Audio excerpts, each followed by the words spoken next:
Greetings to all participants. We extend a warm welcome to Myfsg 2.0, Empowering Lives, Ending Homelessness.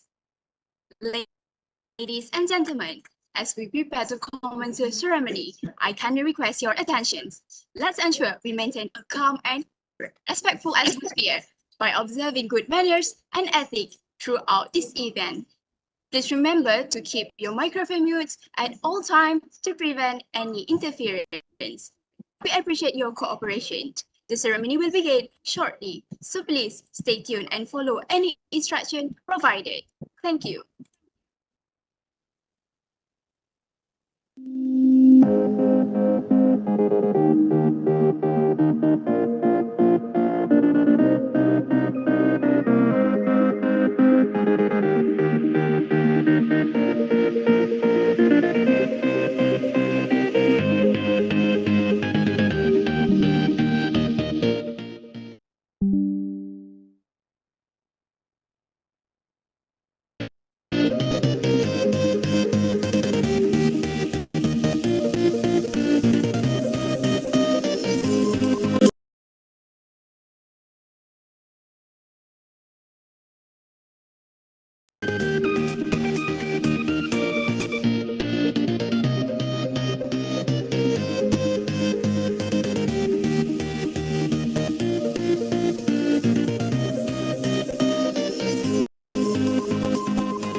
Oh,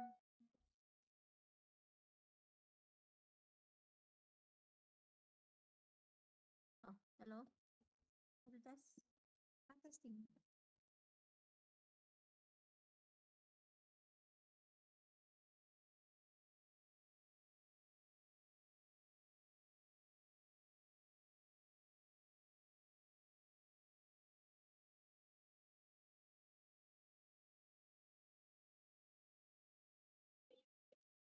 Yes, we can hear you clearly. Thank you. Voice clearly? Hello.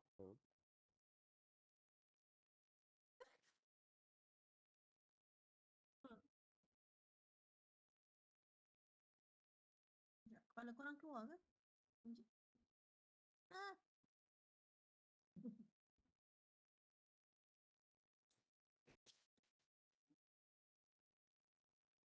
Sekejap.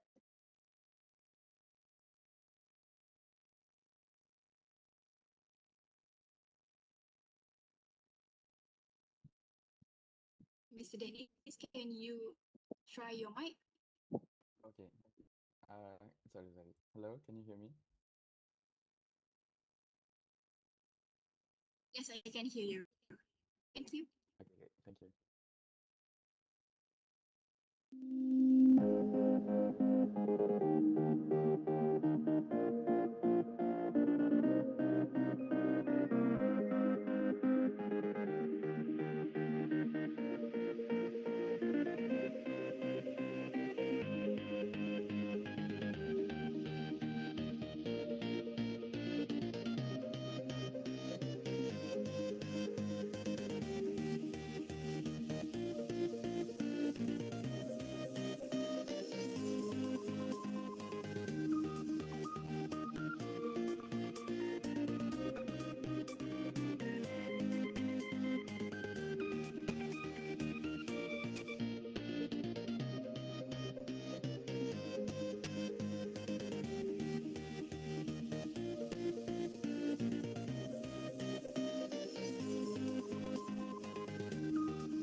I'm thrilled to let you know that we have a very special guest joining us today. Please give a warm welcome to Dr. Susanna binti Ratib, advisor of Applied Science Healthcare Club, University Technology Mara. We are truly honored to have Doctor with us today, and I'm personally excited to hear her insight. Welcome, Dr. Susanna. Ladies and gentlemen, please remember to show respect while singing the national anthem and official university song Negaraku and Wawasan Setia Warga UiTM.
Thank you, ladies and gentlemen.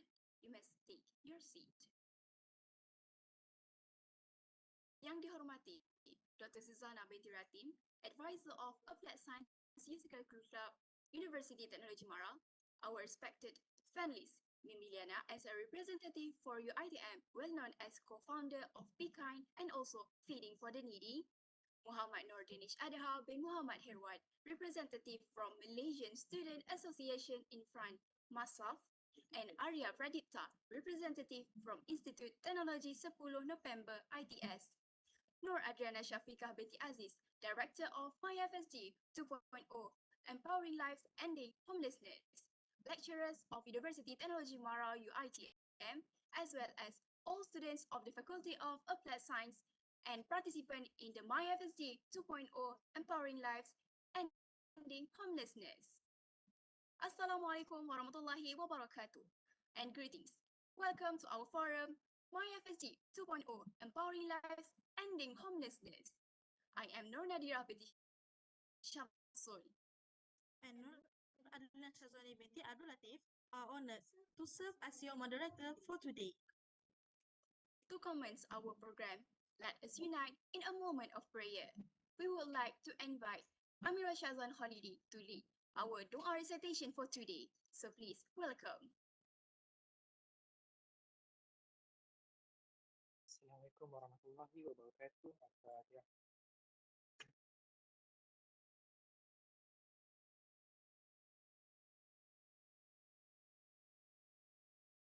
Bismillahirrahmanirrahim. Alhamdulillahi rabbil alamin wassalatu wassalamu ala asyrafil anbiya'i wal mursalin wa ala alihi washabihi ajma'in. Oh Allah, we express our gratitude to you, oh Allah, for the favor and permission.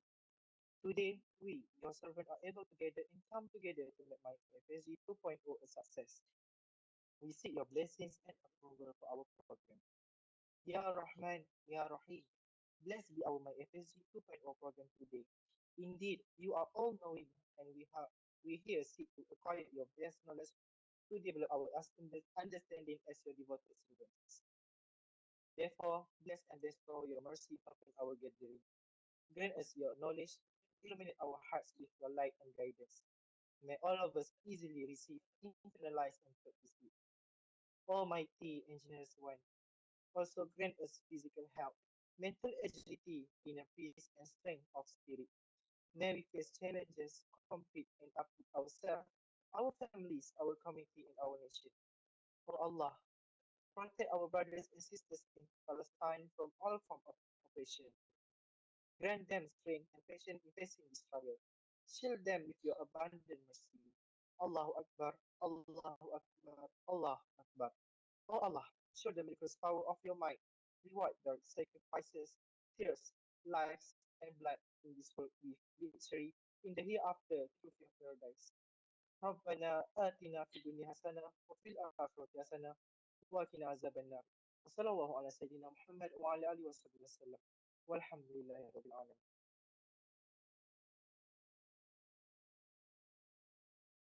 Amin, Amin, Ya Rabbal Alamin. Thank you, Amirul, for the Dua recitation. Today, we gather to explore innovative strategies, share insights, and foster collaboration towards a common goal, providing sustainable solutions to homelessness and empowering those affected to rebuild their lives. We are fortunate to have an exceptional lineup of experts with us, each bringing a wealth of knowledge and real-world experiences to our virtual table. But before we jump into the heart of our discussion, it's a true honor for me to introduce a visionary leader whose unwavering dedication to empowering lives and ending homelessness has played a pivotal role in shaping the MyFSG 2.0 program. Our director brings a wealth of experience and passion to our efforts with a steadfast commitment to driving positive change in our community. Their leadership and strategic vision have guided the development of this program, which aims to address the root causes of homelessness and provide sustainable solutions for those in need. Please welcome Ms. Noor Adnan Shafika Aziz, the director of MyFSG 2.0, to share her insights, experiences, and vision for the future of MyFSG 2.0.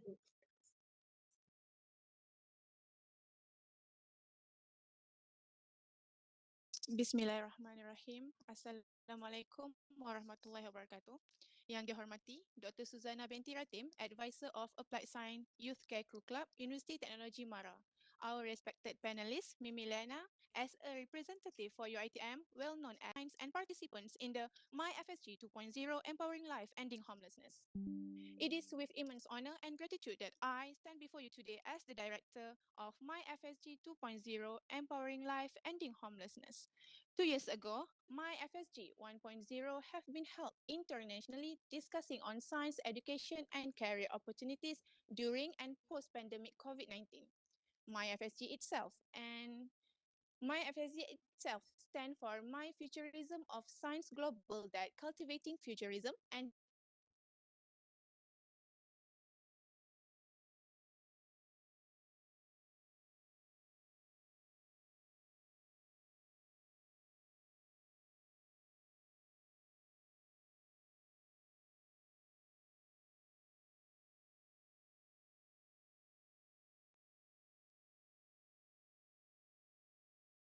globally. Okay, okay. I'm so sorry. I'll continue my talk now. My journey towards addressing homelessness commenced with a simple yet profound desire to make a meaningful difference in the life of those in need.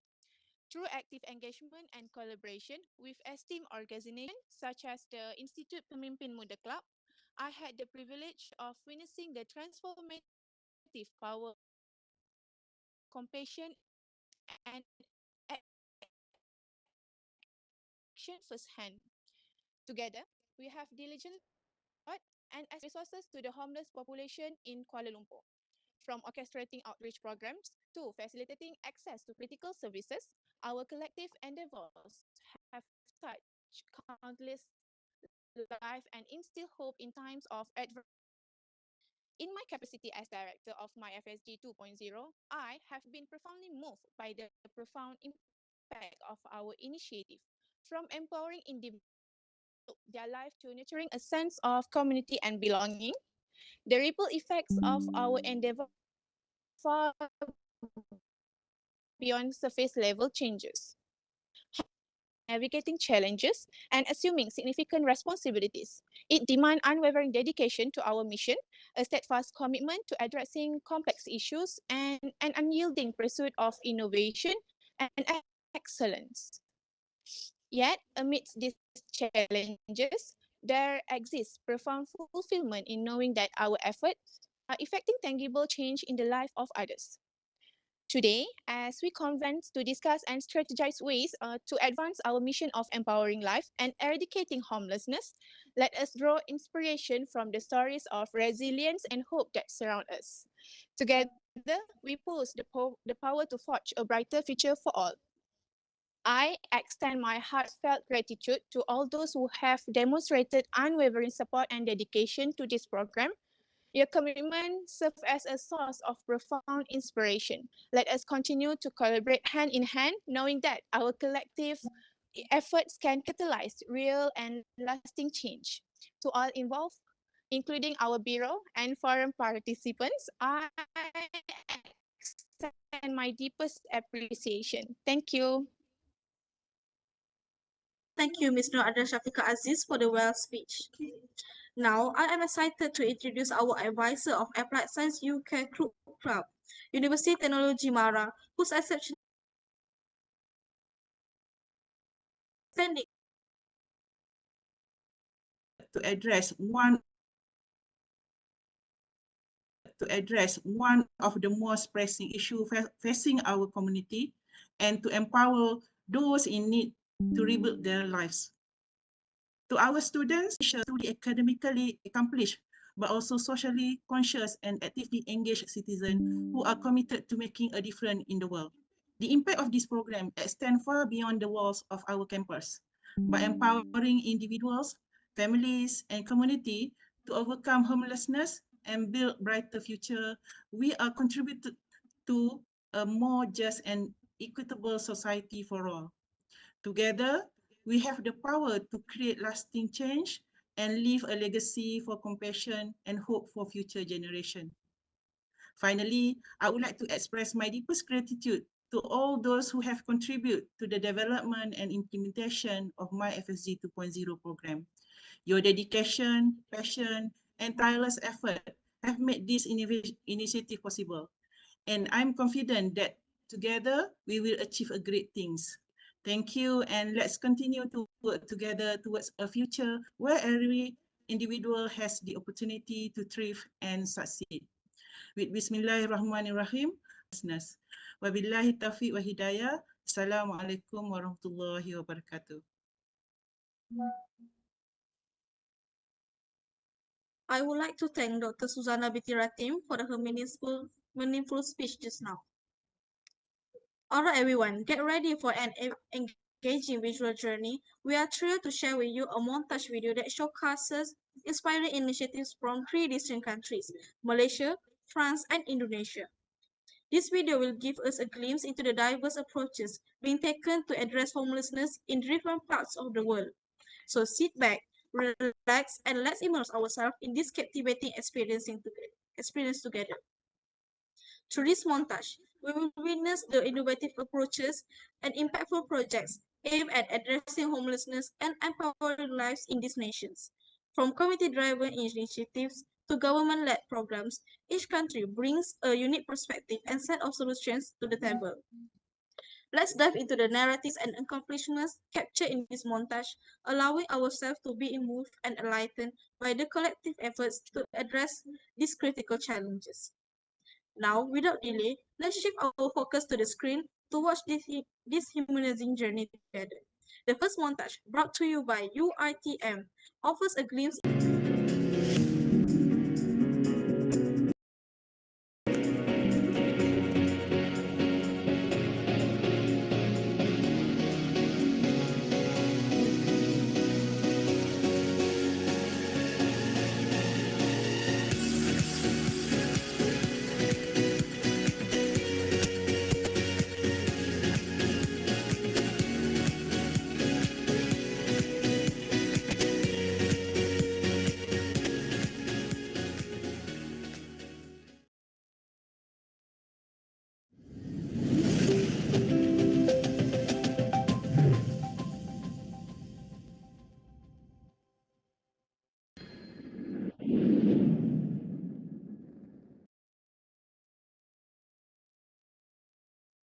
Now, let's move to our next montage, which sheds light on the situation and approaches to homelessness in France.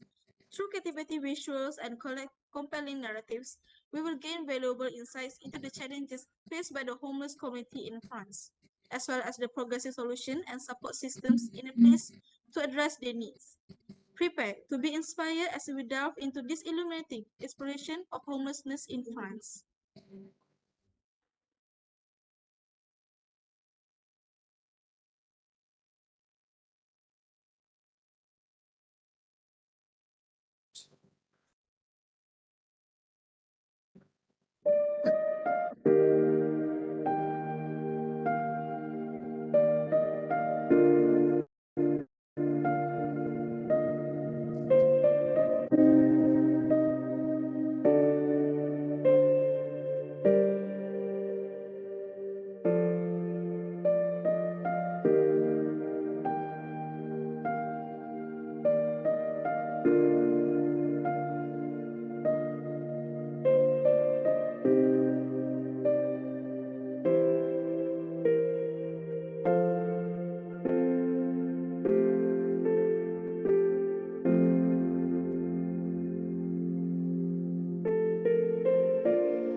Now, let's turn our attention to our next montage, offering a glimpse into the situation and efforts to address homelessness in Indonesia. Through poignant storytelling and vivid imagery, we will gain a deeper understanding of the unique challenges faced by the homeless community in Indonesia, as well as the compassionate initiatives aimed at providing support and solutions.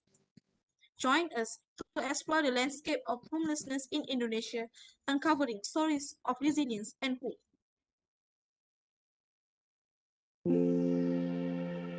Indonesia is the home to 270 million people, of which 25 million of them lives under the poverty line.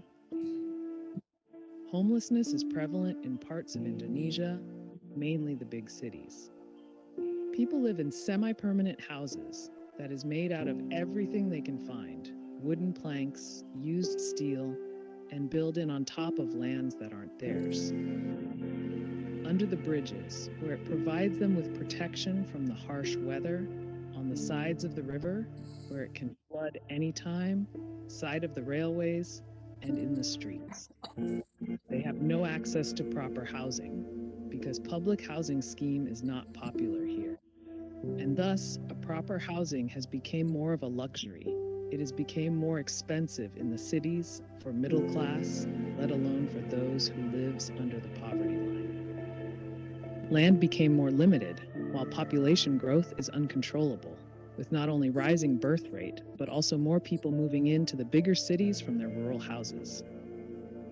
They have no access to proper health care and education either, because some of them are undocumented by the government, rendering them invisible to some of the social services that are provided. For this, they rely on kindness of people around them. Many organizations and NGOs routinely checks on them through health checkups, distribution of hygiene products, and educate them. These are people that are more prone to diseases that arises from the condition of the place they're living in.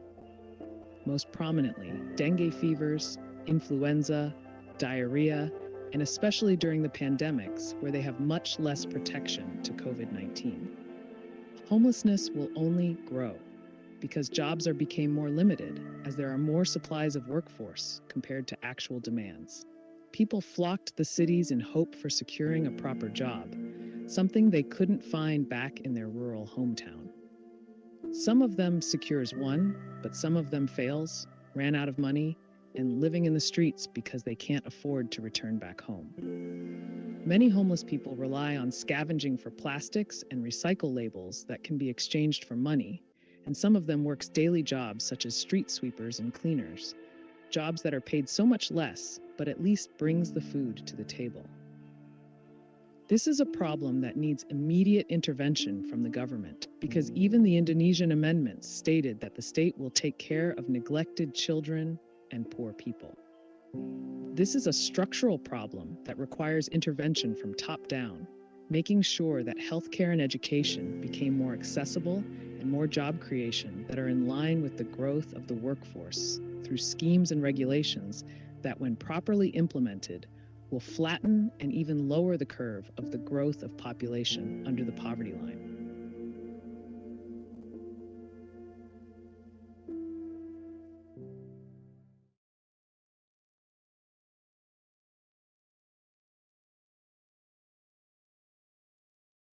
All right, everyone, let's jump in right into our first topic. And let me tell you, it's a real game changer. We are starting off strong with understanding homelessness, challenges, and solutions. So get ready for a roller coaster ride of insight as our panelists share their thoughts on the hurdles and solutions surrounding homelessness. We have Madam Emiliana, followed by the expertise of Mr. Muhammad Nurdadish Adha bin Muhammad Herwan, and bring it home. We will hear from the one and only Mr. Arya Pradikta. Strap in, because with this discussion is about to take off. Good afternoon, everyone. Welcome to our first topic forum on understanding homelessness, challenges, and solutions. I am Nadira, and I'm honored to moderate this discussion today. And I am Adelina, joining us in guiding our conversation. Let's dive into our first topic, understanding homelessness. Absolutely, Adlina. Homelessness is a multifaceted issue that impact individuals and communities network worldwide. It's imperative that we understand the challenges faced by those experiencing homelessness and explore potential solutions. Let's hear from our panelists. First, Madam Emilia, can you share some insight on the challenges faced in Malaysia? In Malaysia, basically, right? Okay, the thing is you cannot generalize in Malaysia because I've been dealing with homelessness in not only in KL but also in Klang. So I could see there's a different of reasons why they became homeless. So like in KL in general, it's because they migrate from their village, from outside of KL and to find jobs, which they did. Most of them, they do have daily jobs which are paid by the hour or by the day. But the problem is sometimes they get scammed by the employer. Let's say they were promised 50 ringgit per day for 6 hours of working, but then by the end of the day, they only get 30 ringgit. The reason is, oh, you went to the toilet for 30 minutes or you ate for 20 minutes. So they deduct from that 50 ringgit and by the end of the day, they only got like 30 ringgit. That happens a lot. And because they are paid by the day, so they are not, how to say, they do not have any contract. So they cannot challenge their employer on that. And it happened a lot and regularly. And sometimes what they do is they don't go back to the same employer, but the thing is it happened on a different employer or at different companies. That is one thing, but 50 ringgit per day is like still it's not good enough for them to live, to survive in KL. Because most of them, if they want to even rent a room, like 10 by 10, it's about 300 ringgit, 450 ringgit per month. 300 ringgit was like a few years back. This is like now it's 450, it's the cheapest. That is like 8 by 8. Or like if you want to get bigger, so you can, with your friends, it's about 12 by 12, it's about 600 ringgit per month. So that is not enough. They can't live and they can't cope with the pay that they're getting most of the time. So yeah, so most of them is more of, and then we have to understand that people say, why must they stay in KL itself? Why is it they have to be in KL? They can live outside KL and travel. But you have to understand, not only nowadays that our system, the transportation system is getting better, right? It's not that expensive, which is before, it's like one trip is like 10 ringgit. So they cannot cope still with that kind of pain. So yeah, that is homelessness in general in KL.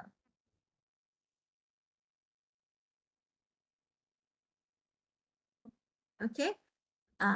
Sorry, but Thank you, Madam Mimi Liana, for shedding light on the situation in Malaysia, as I know that a lot of people that get scammed by the employer, the which is unacceptable, and but to live in outside KL, the transportation system is getting better. I think the people outside KL need to think again to move from KL so they can live better and have the house. So the question is moved to Mr. Danish. How does France approach this complex issue?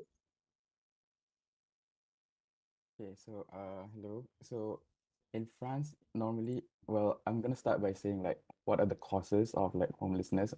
I mean, like there's like we saw the video just now, there's actually a lot of things that can lead someone to become homeless. But the major one that we can observe if we're living in France is actually due to migration. So basically in France, most of the people that we can see being homeless are either those with like financial problems, such as they're facing poverty and everything. And also other things we can also observe are most of these people they are gypsies, or like the term gypsies is like it's actually like a bit derogatory, so we normally refer to them as like the Roma people. So basically they are people that historically they lived across the Europe, lived across Europe for like the Balkans. And so when they come to France, the main issue in France is that there's actually a really, really complicated administration process. So for instance, in order to find a house, you have to prove that you have a stable job, and then you also have to have like a guarantor living in France. So I think those are what actually drives people to be homeless in France. And how did France actually in attempting to solve this issue of homelessness, actually they tried implementing this housing first program back in uh, it was I think 2017 if I'm not mistaken. But then again, because there's lack of implementation and also there's like a really negative stigma towards the homeless population here in France, so they don't really they don't really put that into a bigger like focus. So what they did was they promised that, oh, by the end of 2017, everyone will be at least have a shelter to live in. However, due to like the stigma of people here, for instance, they tried to establish a homeless state-funded emergency shelter in the 10th arrondissement in Paris. However, the people living there in the neighborhood, they do not want that because they're scared of living near the homeless people. They're scared that there's a homeless shelter near their place, so then it's a concern of their safety and everything. So that's what made like this housing first program to be a bit lagging behind. So yeah. Thank you very much, Mr. Danish, for sharing your point. I can see it's really different perspective as from Malaysia and France. So thank you very much. It's new for me myself, and also I believe that a lot of uh, us in here will like open eyes when hearing your explanation just now. Thank you very much. Okay, now we will move on to Mr. Arya. From your perspective in Indonesia, what are some of the unique challenges faced by those experiencing homelessness?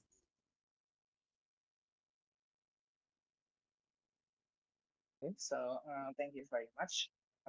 First, in Indonesia, the homelessness actually came from almost familiar problem like the ones in Kuala Lumpur. So it starts by people from rural areas that comes into Jakarta. So mainly homelessness are more more in big cities rather than in rural areas. So in rural areas, people a lot of them have homes, and but when they move to the city, most of them will try to search for jobs. So when they when they move to the city, they are not promised anything. They come with, in fact, with their hopes, and they want to secure a job. But some of them who fail to secure one, they start to lose money. They have no place to live, and they became homeless because it's also sometimes too expensive to return back home. And so we start with the problems that they are facing. So a lot of time the homeless people are undocumented. They are immigrants, but from Indonesia as well, from the rural area. But they come with no proper documentation, such as ICs or birth certificates. And because of that, they can access some of the social services that is provided by the government. The government provides a lot of schemes into free healthcare, but uh, the main document that they will need for them to access it is to personal identification, with most of them lack one. So, and the next is disease, diseases and poor hygiene due to the place they're living in. So as you can see in my previous montage, a lot of homeless people did not really live in the street. So they lived in semi-permanent house. They can build their own houses, It just that those houses are not built in proper places. It's not built in legal lands. They built it under the bridges, right next to the river, and right by the railway tracks. Those are the places that are invisible to the public, and also sometimes inaccessible to the law enforcement because it was built on a privately built lands owned by companies. For example, in railway lines, if the local government can remove them from the railway tracks because the land belong to the railway company. In that place, most of the time it's not healthy, right? Like it's a dirty places, and especially in the rivers where the river are already generally dirty, and it is the factors to a lot of diseases like bacterial diseases and dengue fevers, and it's constantly exposed to their immune. And next is basically also persecution by not only local authorities but also from the local mafia. So for the local, so because there aren't the local government did not see this as a problem that they have to help, but rather it's a problem that they have to remove. So a lot of local law enforcement actually tends to remove them rather than helping them. So a lot of illegal settlements sometimes are forcibly removed by the local law enforcement because they see it as a problem that it has to be removed rather than uh, the problem that has to be nurtured and basically helped. And also not only by local law enforcement, but sometimes it's also by local mafias. So there are some, I would not say a criminal ring, but rather mafia rings that maybe they will ask those homeless people for money, especially the ones that already have a semi-permanent house. The mafias will still ask them for money for their safety. So basically, like if they are not paying money to them, the mafias will basically remove their home. So yeah, it's really tough down there. And I think that is the problem that is generally faced by the homeless community in Indonesia. And for the reason that is prevalent because I think it mainly stems from educational backgrounds because a lot of these people can secure jobs because the job pool are inaccessible by them as well due to their lack of education.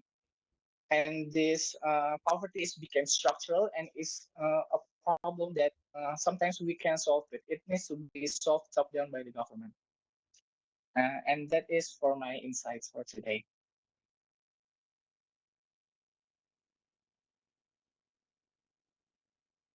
Thank you, Mr. Arya.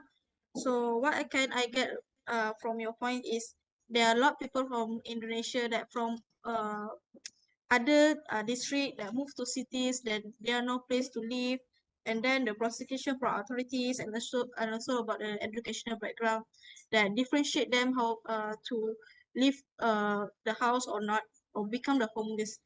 So back to Madam Emiliana. So do you have any special experience doing helping the homelessness community in Kuala Lumpur, especially as I know that you are in the NGO that cater this issue?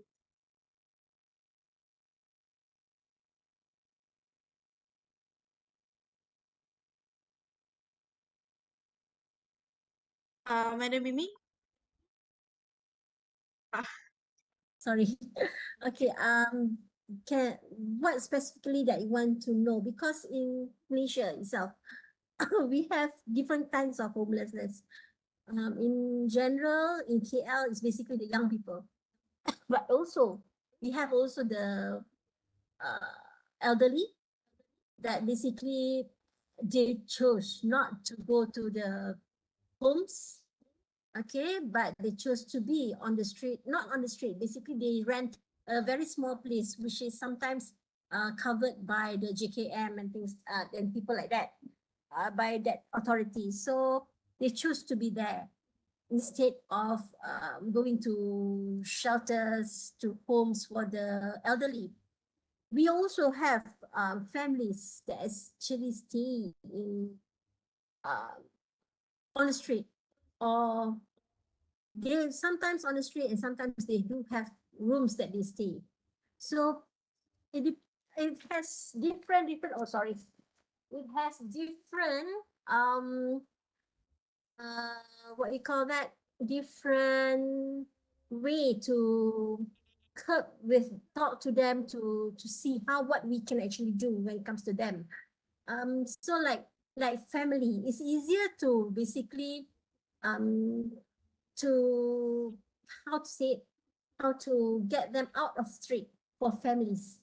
Especially what we do is usually we tackle the mothers, that we try to get them, the children, to be in the education system, to be go to school. So with that, they will find better ways to um better ways to how to get a better life instead. Yeah. So those are the things that we try to help the families on the street, and also the younger people, or um they can actually transfer to homes for the elderly. So yeah, we have different kind of situation most of the time. So yeah, we have cases where, like I said, like, we tackle the women, usually we tackle the mothers. We want them to have a better life with their family. So what we did is we tackle them, we give them ideas, where, how, and then we try to educate them, like, okay, if you can get a better job, or if you have a better stable home, so that the children has more stability compared to living on the street. Sometimes you have a room and sometimes you don't. So yeah, those are the things that we have to, it takes time. So that's why people ask why we feed them. We feed them so that we get to know them. When we get to know them, it's easier for us to basically engage with what's happening in their life and what's really their problem and what is it that they are facing.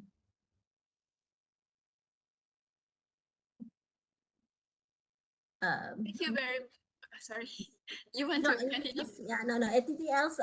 Yeah, but that's basically what in KL itself. But let's say, that's the thing. In Malaysia, I cannot generalize the whole situation. For like in Klang, most of the homeless are the elderly and sick. Because they used to work in Port Klang, they used to work as sailor and things like that. But once they come back, they don't really have a home, and their family is no longer around. And they came back after doing all this work at Port Klang. They don't really secure themselves in Malaysia.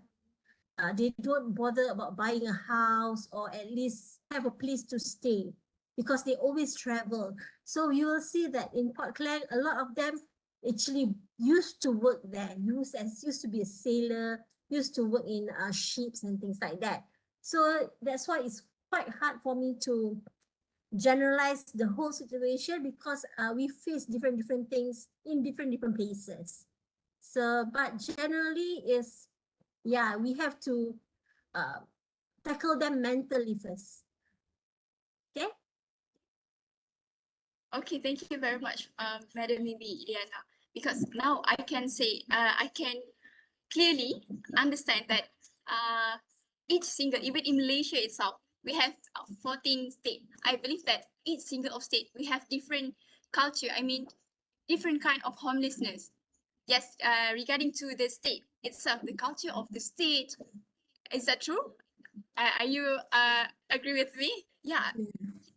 So I want to further question, Madam, about can you specify maybe one or two that differentiate the homelessness in Klang itself in Kuala Lumpur? What the things that differentiate both of them? I would say in KL, more of the migration from outside to the city, but in Klang, it's more of they don't really have a choice because they used to work in the area or they used to come back to that area. So they are very familiar with Klang. So, and then they choose to rent. Uh, yes. Can you hear me? Hi. Are you able to hear me? Can you hear me? Sorry, madam. Someone just accidentally opened their mic. It's Oh, okay. You can proceed your okay, my answer. train of thoughts. Okay, basically, like in Klang, it's more of that's where they used to come back after work. It's not because it's home, it's because it's convenient and comfortable. But as they grow, they work in the ship or in the Port Klang area, um, the life there, the way of life, the whole of the where you want to rent even a small room has increased. So they did not cope with that. They did not follow that. Were not able to follow the system and the rhythm of lifestyle when they got back. Yeah, some of them actually, yeah, as we all know, most of the people that live in ship, they do have a good money, but the thing is, our money in our country, we still, it's not good enough still. Okay, if because most of them they got paid still in Malaysian ringgit. So our what you call that, our level is still very low. So when they came back, yeah, they do have some money, they do rent a room or house, but by the end of the day, if they don't do any other jobs, they could not able to cope. And because they actually believe that, yeah, in Malaysia we do have you know what you call that, free health, you know, free education. We do have all that, but um still at some point you still need money to live. So that is generally in Klang where you will see most of them are elderly people, and some of them actually sick because of the nature of their job when they were there. While in KL is different. We have like 3 or 4 demographic people, kind of people, where they have families. We have young people, men. Oh, and we also have ex-prisoner that because sometimes they drop them off in KL, and then they do the thing is in Malaysia it's quite hard to get a job once you go into prison, or if you do get jobs but you get very low pay. So that is in general. And also we have it's what we call urban poor. Basically the income that they get is not enough for them to survive in KL itself. Okay.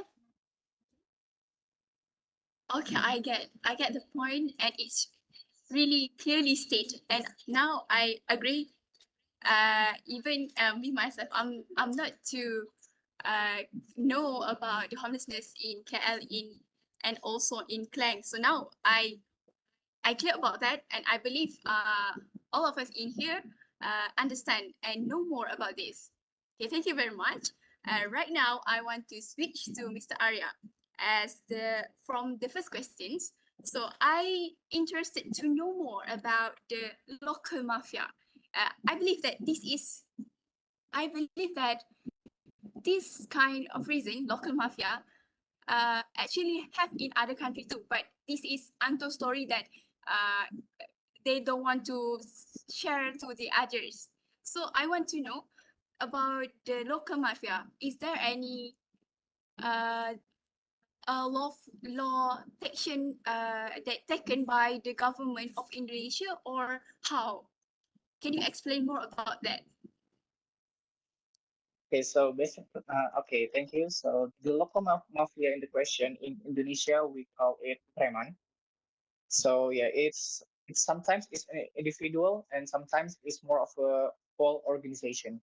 And yeah, there's a lot of time they basically bother a lot of people from every economical background, from the richest, from the people who had businesses. They sometimes come to them and will bother them if the business owner didn't give the money. But basically, they will ask money to uh, probably every people that are vulnerable.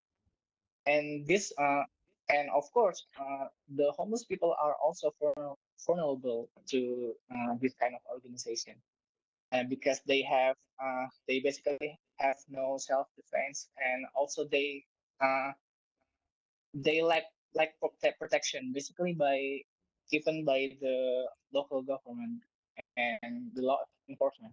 and and the thing is, it's also hard for the local enforcement to detain and to arrest these mafias, because not it's everywhere. It's sometimes they are well deep in the civilization.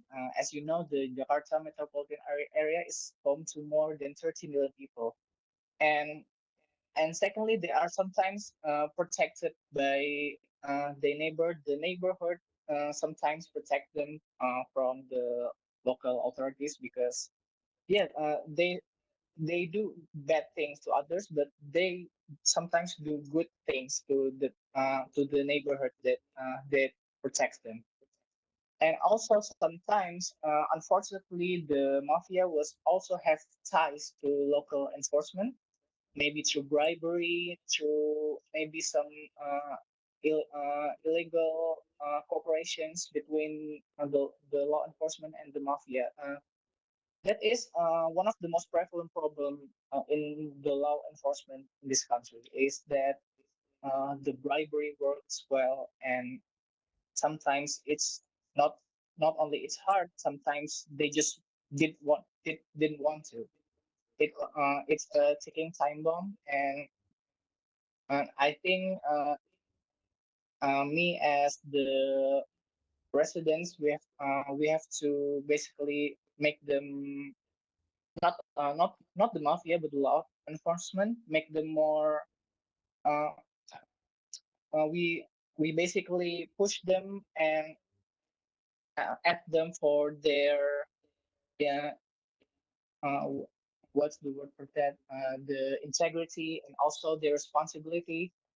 A lot of criminal cases in Indonesia are generally basically overlooked. They only came to the law enforcement table when the problem also reached the social media. So it's like a viral based policy. So when the news is everywhere, and suddenly the law enforcement are into them. This is the complexity of the problem related to the preman, the local mafia that there is in Indonesia.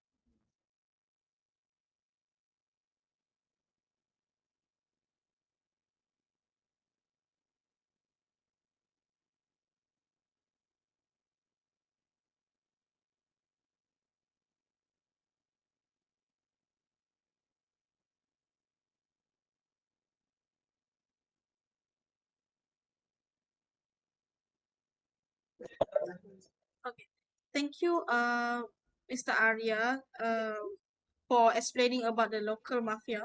It's about to protect their neighbors and doing something else. So one question for you, if you can take, as I know, many locals and Indonesians specifically still become homelessness compared to foreigners. Can you explain more or share your opinion about this? I'm sorry. Can you repeat the question again? I think it's a little bit here.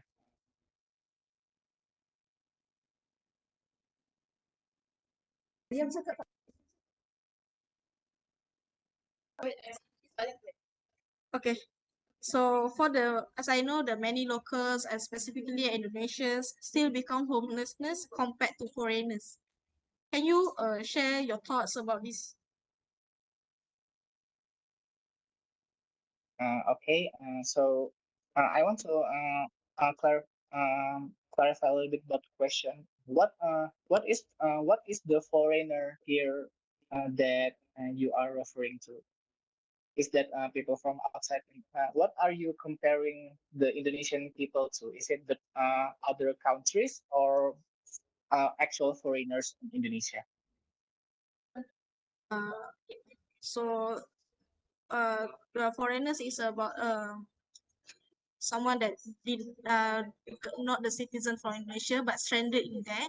So if there's any, can you explain about it? Okay, so about foreigners, there are homeless in Indonesia. There are uh, not a lot, but sometimes there is. So in Indonesia, as we know previously, there are flux of refugees from Rohingya in Myanmar. Uh, the people lands in shorelines of Sumatra, and they are mostly will populate the big cities in Sumatra, for example, in the city of Medan. But it's not lot compared to the Indonesian nationals, because there are smaller numbers of them. Like every incoming ships that contain the immigrants will probably be around 100 and 200, whereas for the Indonesians that are coming to big cities and searching for jobs, sometimes there might be like 40,000 to 50,000 coming at once. And about foreign people who became homeless in Indonesia, there are not much because they are usually taken care of. Even Indonesia didn't really ratify the convention related to taking care of the refugees. A lot of local citizens, a lot of local in the Sumatra shorelines who are recently receiving refugees, a lot of them actually rejected the refugees. They put them back into the ocean and sending them away. Some of them who managed to land, they are taken care of by a lot of NGOs and the government. And but they basically protected their settlements so that none of the people goes out to the cities and searching for jobs, because uh, people a lot of people would actually have a lot of concerns, acceptable concerns about them. And comparing it to the Indonesian nationals, yes, a lot of them became homeless because mainly compared to foreigners, if foreigners were to be homeless, it will be a more difficult time for them to live here because they didn't understand the language, they didn't really understand the dynamics of the local people, and sometimes the local people didn't like them either. Compared to the Indonesian, if they were an Indonesian national who become homeless, people around them have more empathy to them. Uh, I explained before about the problems that is mainly faced by the Indonesian people who became homeless, and hunger was not really part of an issue. Maybe a lot of people are maybe hungry because they can't afford foods. But food is actually everywhere. Like a lot of mosques, a lot of churches, and other religious house occasionally provide free foods. And a lot of time, people also give them food because of the empathy. And if they don't, the homeless people can simply ask, because the locals, especially the ones who are in the middle class or lower economic but still can afford to give foods to other, they have they have empathy, so you can still search for foods around for free because it is easier to them. They can easily understand the local dynamics and the local language, and the homeless people can adapt to that society and uh, basically benefits from their kindness in a good way.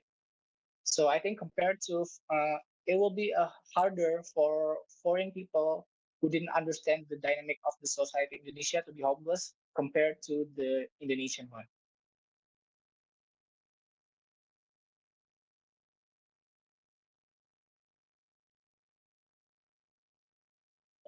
Okay, thank you, Mr. Arya, for the for sharing your thoughts regarding about locals and the foreigners, and so about the diversity in Indonesia. So I move to the question to the Mr. Danish. So what is the challenges to cater the issues about homelessness in France, as you're still a student, if I'm not mistaken, and the local community there? Yes. So I think one of the main challenges of being homeless in France is actually the state is not actually doing anything for them. Because like recently, especially right now, since France is currently we're nearing the Olympics game in 2024. So basically, from what I've read is that the homeless population in Paris in France, they were not really given any solution. They weren't given any permanent housing or like any shelter places. They were just relocated to be homeless in other parts of town. And I think that was one of the major things that really shocks me, because like being homeless here, it's really difficult, because you will be as sort of the villain in this story is actually, well, not villain, but then the main challenge that being homeless here is that you have to go through the government, and they don't really do anything here to help them. So and so yeah, I think that was one thing that marked me the most, because like, well, you're homeless, and then the state could have implemented something to help you get through being not having any shelter. So but instead they just wanted to relocate you to some other cities. And the thing about the homeless people here is that most of them actually do have jobs, but it's just that because of the high living costs, and also like the high rent in cities like Paris, for instance, that causes them to not have any proper place to shelter. And also, there's also, if I'm not mistaken, the France government, they actually do try to help. They give monthly allowances to people, to homeless people. Well, not really homeless, but they give monthly allowances to the general population if they're in need of help. But then again, like I think I've mentioned this before, that the administration process in France is really, really, really difficult. You have to clarify that you are sheltering somewhere, and for some homeless people, they don't really like to stay in homeless shelter, because that only makes their conditions worse. Because for instance, if you live in a homeless shelter, it will be really packed. You'll have to uh fight not really fight for resources with other homeless people there. And for instance, I've read somewhere that live someone there's like an interview with one of the homeless people living in Paris, and they said that they prefer to live in the streets rather than in the homeless shelter, because then if he lives in a homeless shelter, everything will be stolen from him. It'll be like his bag that he uses as a pillow, his sleeping bag and everything. It'll be all taken away from him. And also, sorry, I think I'm running a bit from the question. What was the question again?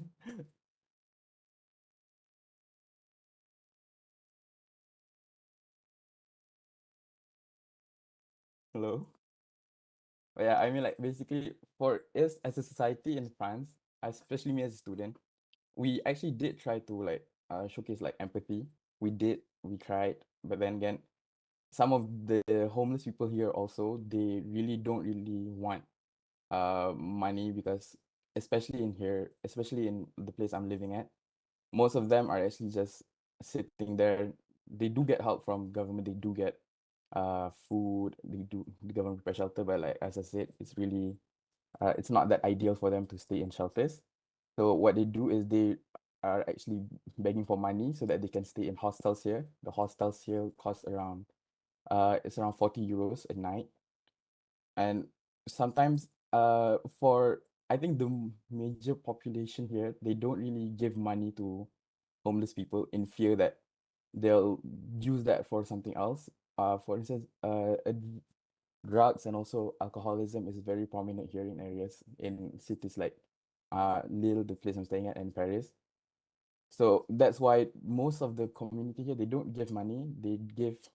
Uh they do give food to help them. And if we observe someone to be like really desperate, they really beg to, because sometimes we can also see people as young as 22 years old, 23 years old, they really beg for money because they don't have a place to stay. So we do give money to them sometimes, but it's cases like this where it's really actually the government that should be addressing this problem. Instead, they just choose to swipe it away and just focus on other things instead.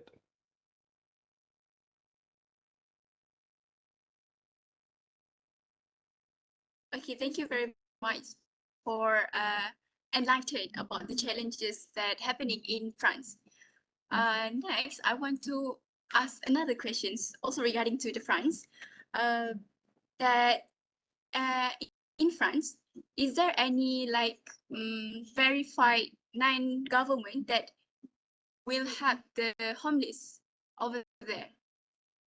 Oh, they do actually have like an emergency helpline for homeless people in France.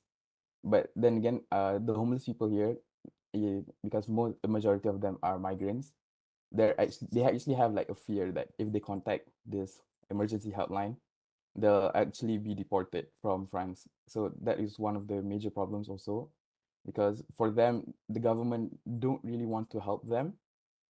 So that is why they actually like sometimes they fear to be in contact with the government in fear of being deported, because the main reason they come here in the first place is actually to gain money for themselves. So actually there's a lot of NGOs here that help them too, but that won't be, but it is sometimes not sufficient enough because because homelessness is actually very prominent in France. So sometimes they can't really do anything to help mitigate the problem of homelessness here.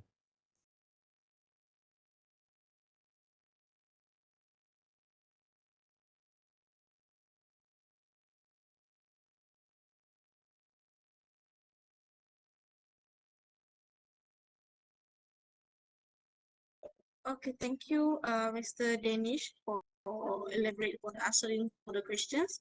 So, can I back to Madam Emiliana regarding the case in the Kuala Lumpur, especially in Malaysia, that what is the initiatives taken? Sorry, what is the initiatives that taken from the government to understanding the issues of homelessness and how to educate them, especially to make sure that they are rebuild their lives?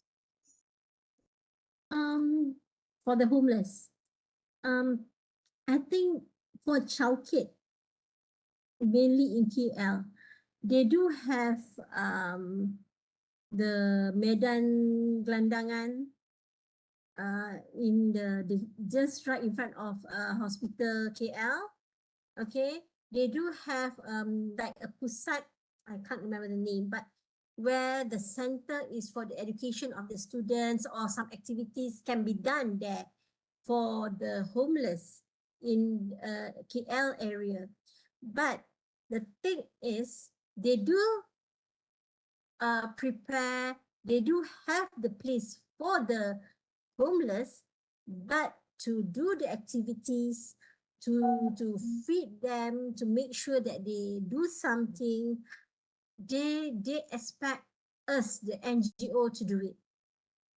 So that's where it's quite hard, because we are NGO, but we do not have that kind of fund where we can actually have classes, you know, any kind of classes, even for sewing, to learn how to sew, to bake, or things like that, because we do not have the kind of fund to manage that, or to make sure that there's always classes every week or every month, because that costs a lot of money.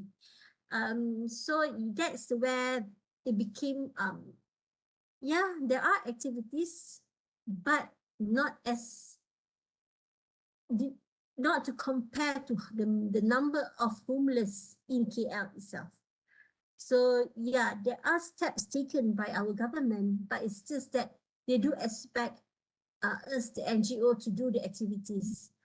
That's where sometimes it's stuck there.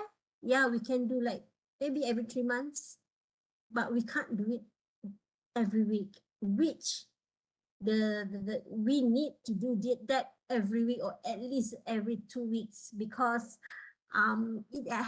the population for the homeless is more, and the number is increasing. So yeah, sorry, excuse me. So it's not something easy for us to do. For even though there are so many, because there are not so many NGOs that concentrate on homeless only. Like for myself, I open a NGO for the homeless, but I also open another one that is more general in helping people. So that's where we need to have more active something more active from the government, where they can actually provide for the homeless when it comes to activities. Okay, we NGOs can actually do it, but our problem has always been the fund. We do not have, and also to get the manpower, to get the teachers, to get because all these people, we still need to pay, which we can't afford to pay them unless they are willing to do it voluntarily, which not many are willing. And to handle the homeless people is not easy, because they are in KL or even in Klang, they are so used to rough life. So you need to know how to speak to them. You need to know how to handle, how to monitor and see the situation, and how to manage it accordingly.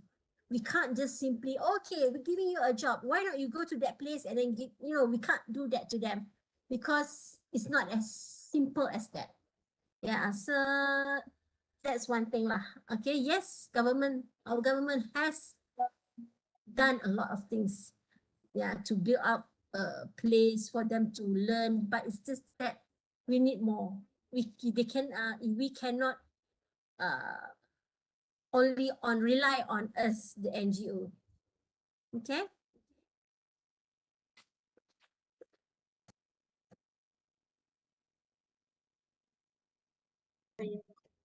Okay, thank you, Madam Memiliana, for explaining about the efforts from NGO, and then efforts from the governments too. That we realize that we need more initiatives from the government, and we cannot depending on the NGO. So also that you mentioned that about education to the students, to the homeless people, and about the Medan Gelandangan, and about the HKL. So thank you. And then we move to Mr. Arya Pradipta. Regarding about the urbanization in the urbanization in Jakarta. I heard that they moved the, how to say, city from the Jakarta to the Kalimantan.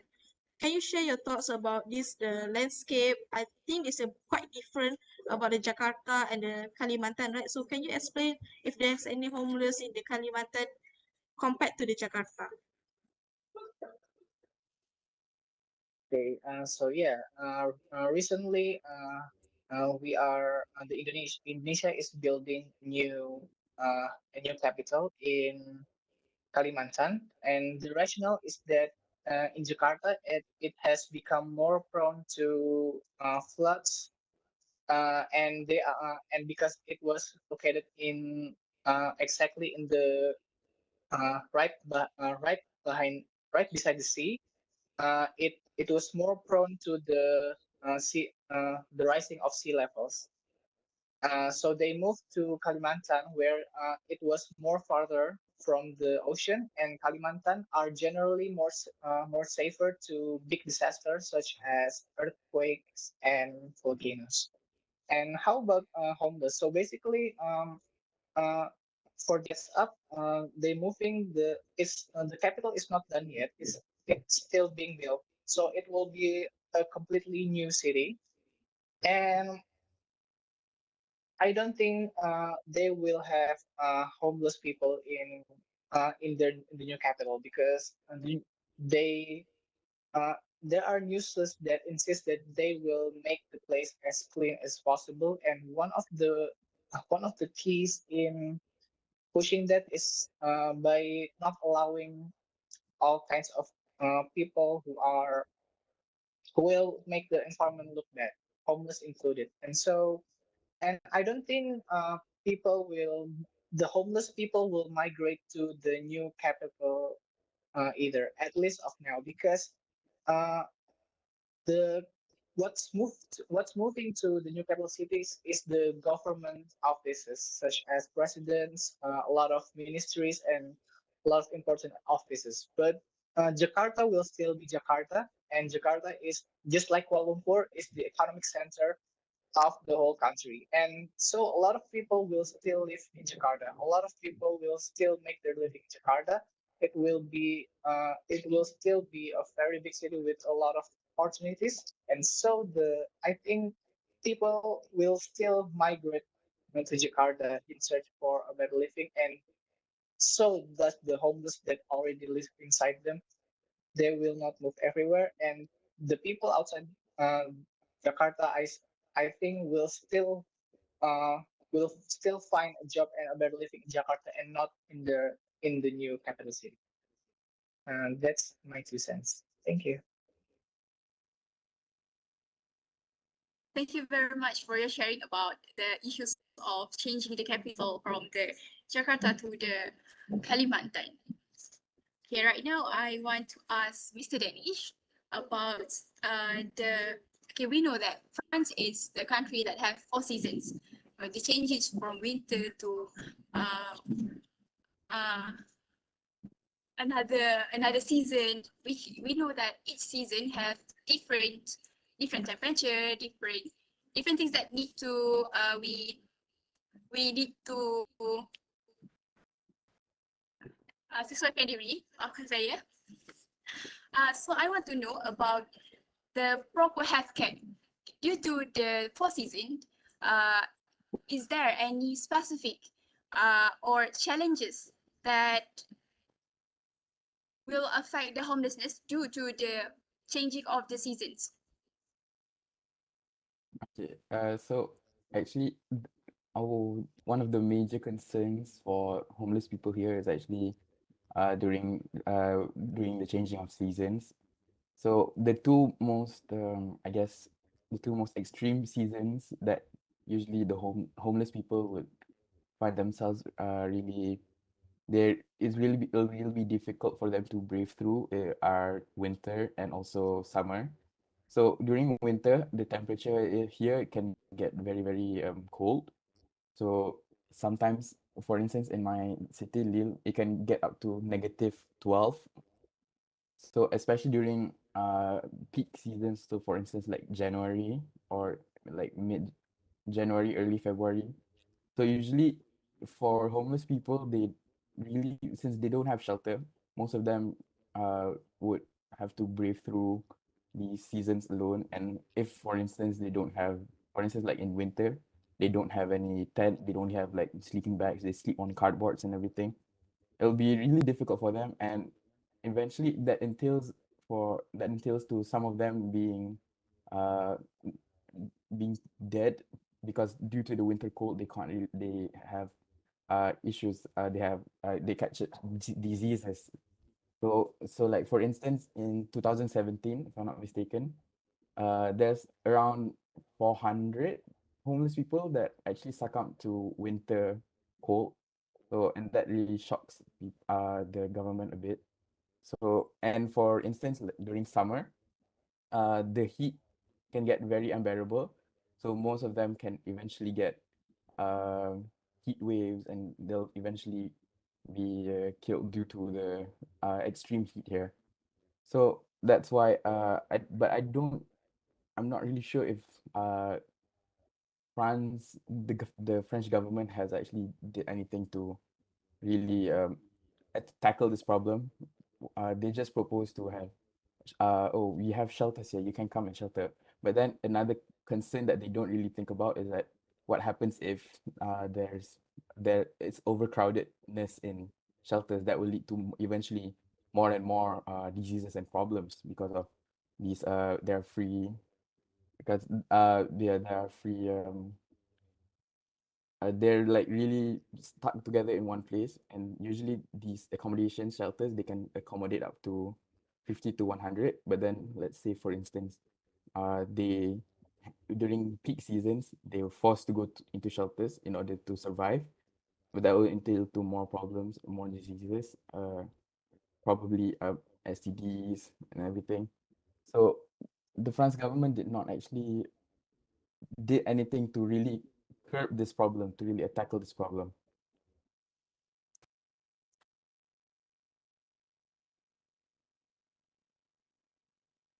So yeah, I think that's all. Oh, sorry. Actually, I would like to add some more. So like, especially during summer, if I'm not mistaken, during August, especially since that was the season where NGOs were all taking a break on vacation, that actually poses a lot more problem for the homeless people because they don't have NGOs to feed them. So they would usually left to beg for food from to the normal other people, sorry, from tourists that come to Paris, for instance. They have to beg for food from them for money, and that it'll be really difficult for them too because at this moment everyone will be begging for food, and then there will be like a competition between who gets the food and who won't get the food that tourists give.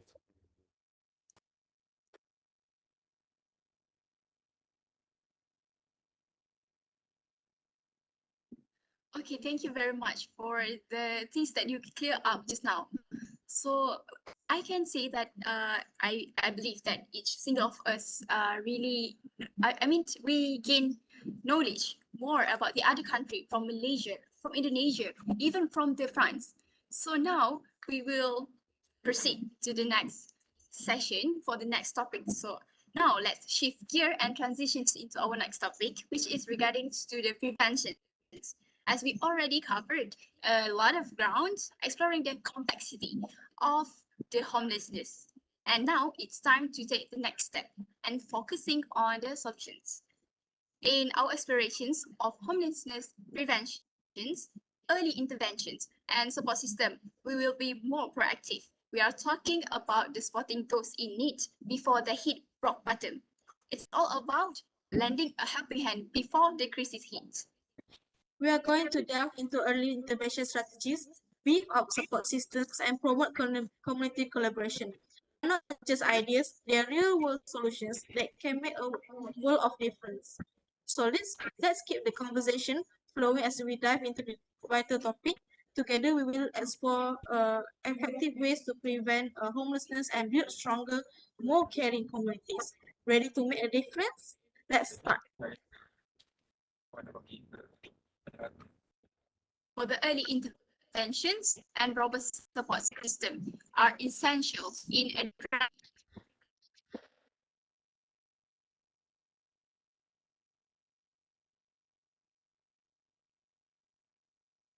to in this area of preventions of the homelessness.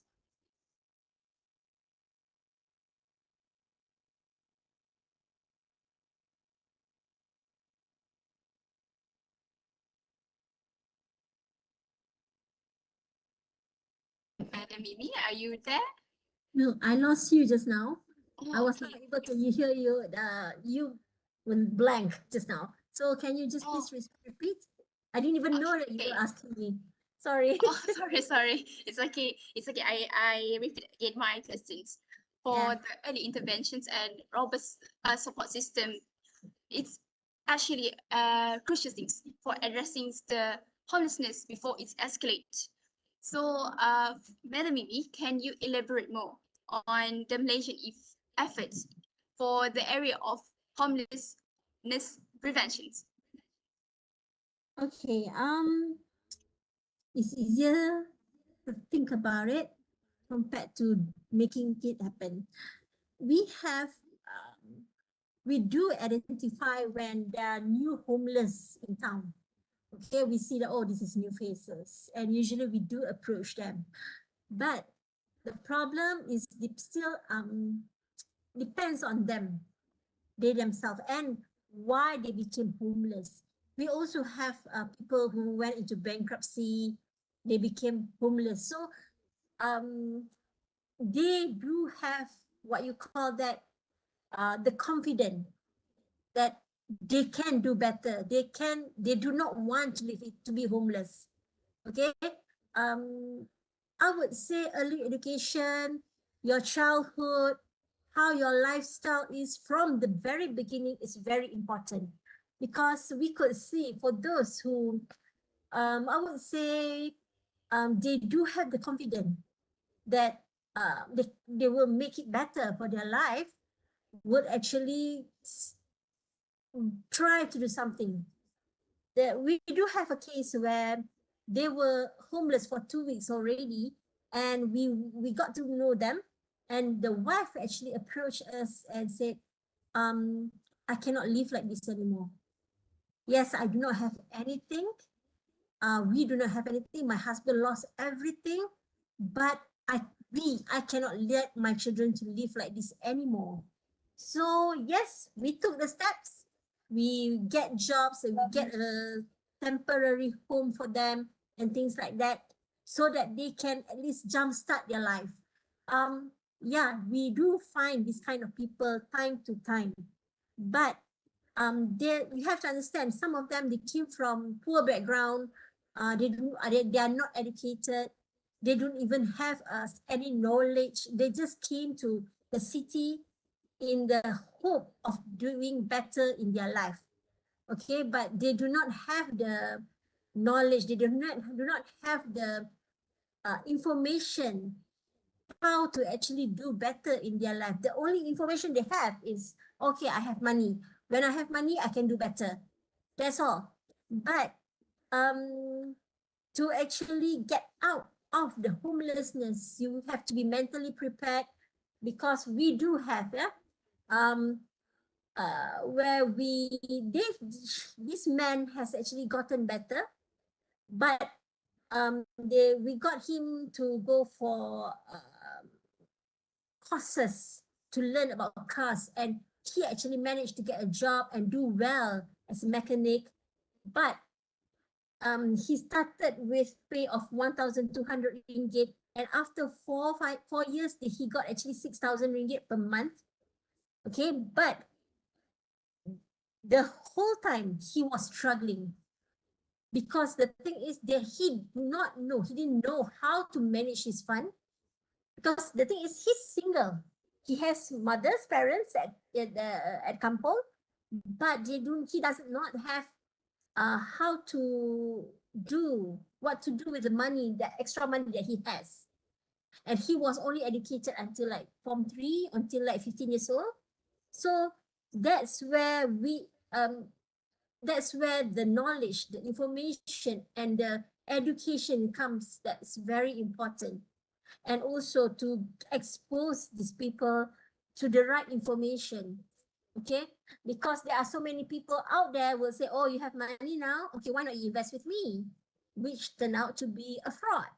Okay, so, and then you need to educate them not to be greedy. That's what usually I do with my homeless, because they will say, somebody tell us that we can, if we put 1,000 here, it will become 3,000 in 1 month. That is greediness. Simple as that. So we have to educate them, say, do not be greedy. Work hard. We send you to go and get this information, to learn, to go for courses, so that you have skills. You use that and climb your way up. But do not be greedy. This is something that is quite hard for us to get into their head mentally, emotionally, because these are the things that people, they just love money, because to them, every single time, even when we were young, people will say, oh, when you are bigger, you need to be rich so that you have a good life. Simple as that.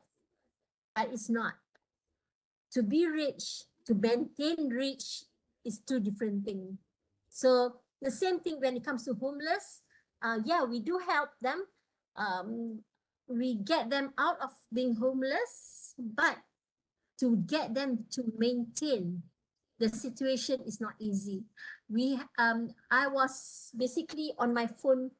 My number is always open for them to call, even in the middle of the night when they feel like, Kak, I cannot do this anymore. They call me Kakak, yeah, sister. Kak, I cannot do this anymore. It's hard. I say, why is it hard? Oh, it's hard to have money.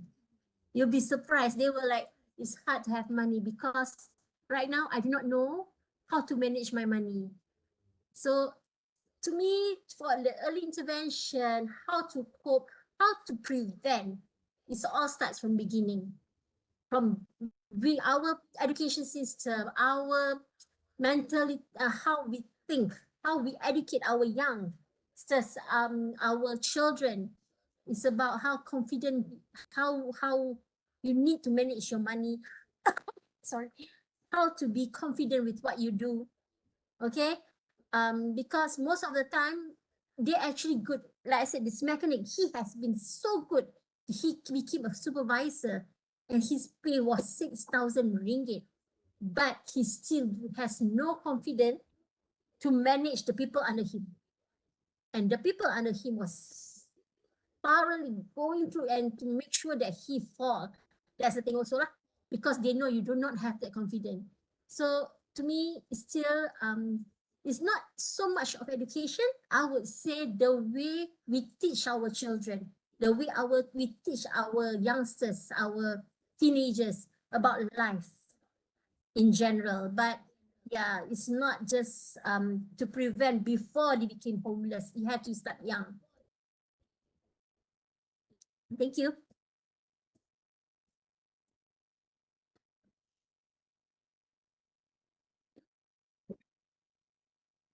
Thank you, Madam Emiliana, about explaining regarding on how Malaysia is overcoming the homelessness issues. You are talking about the people need to have the skills and we need to educate them. And also, you do find the people that homeless to educate them, to give them skills by time to time. So let's move to the Mr. Muhammad Danish. So how does France prioritize early interventions to prevent homelessness?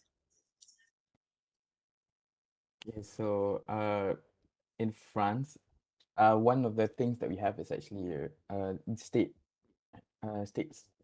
subsidies, if I'm not mistaken.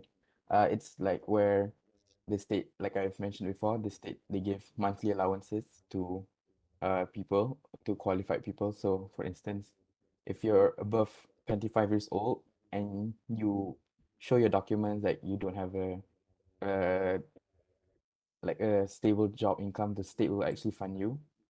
And also, other than that, one of the ways that France tries to prevent homelessness is that they give rent subsidies. So for instance, so this is applicable to everyone who has, like, for instance, who are located within, like, for instance, in Malaysia we have like the M40 B40 T20. So in France, those who are technically in B40, they are qualified to obtain rent subsidies. So for instance, myself, I do get rent subsidies, so that means that from the total rent I pay this month, I'll get back a certain amount. I think that is one of the ways that France tries to help mitigate, to prevent homelessness in general. And also, I think this is one of the most effective ways is actually we try to identify first at-risk families. So we look at uh, individuals, like families who are currently struggling financially.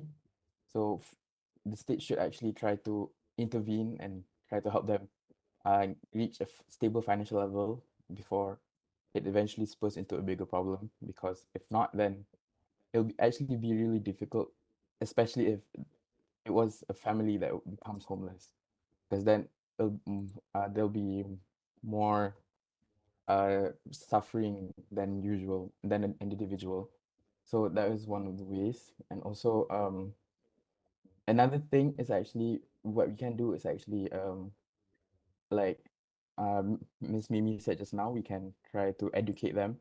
But in France, the education system that we can implement is actually more on guiding them through getting through all these difficult administrative processes like procedures and everything. So I'm not sure if there is already one in France, but usually they'll be appointed one to a social worker that can help them go guide them through all the processes to getting these to making them get these aids from the state. So that means the social workers, they will help them in preparing all the documents and getting all the signatures needed. For instance, like getting through getting a document that certifies that, oh, you're currently living in a homeless shelter and that you actually is eligible to receive aid from the state, and also guide them through um, making their life more stable, getting them through finding a job and helping them through all these challenges that if they are not guided properly, they'll be at the brink of get being falling back into homelessness again. So yeah, I think there's that.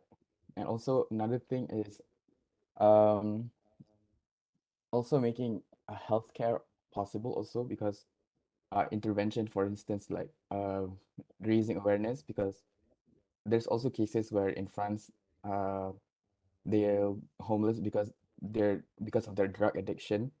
So they do actually do campaigns around here, like usually uh in France we have the have a balanced diet campaign that's going on around everywhere. If you come here, then you can see, for instance, on posters of McDonald's, the government is actually asking people to eat right, so that they won't really have any problems, difficulties. And also this it applies also to addressing alcohol problems, alcohol addiction here, because like I said, in France, the major one of like the major things that you can see in France is either like the Romance people or either homeless people, because they burn all their finance on drugs and also on marijuana and also on alcohol, and that is pretty common here. I think, yeah, education is actually really important in the first place. Like educate them to not uh waste their finances, spend on all their finances really uh like yeah, not think before spending, I guess.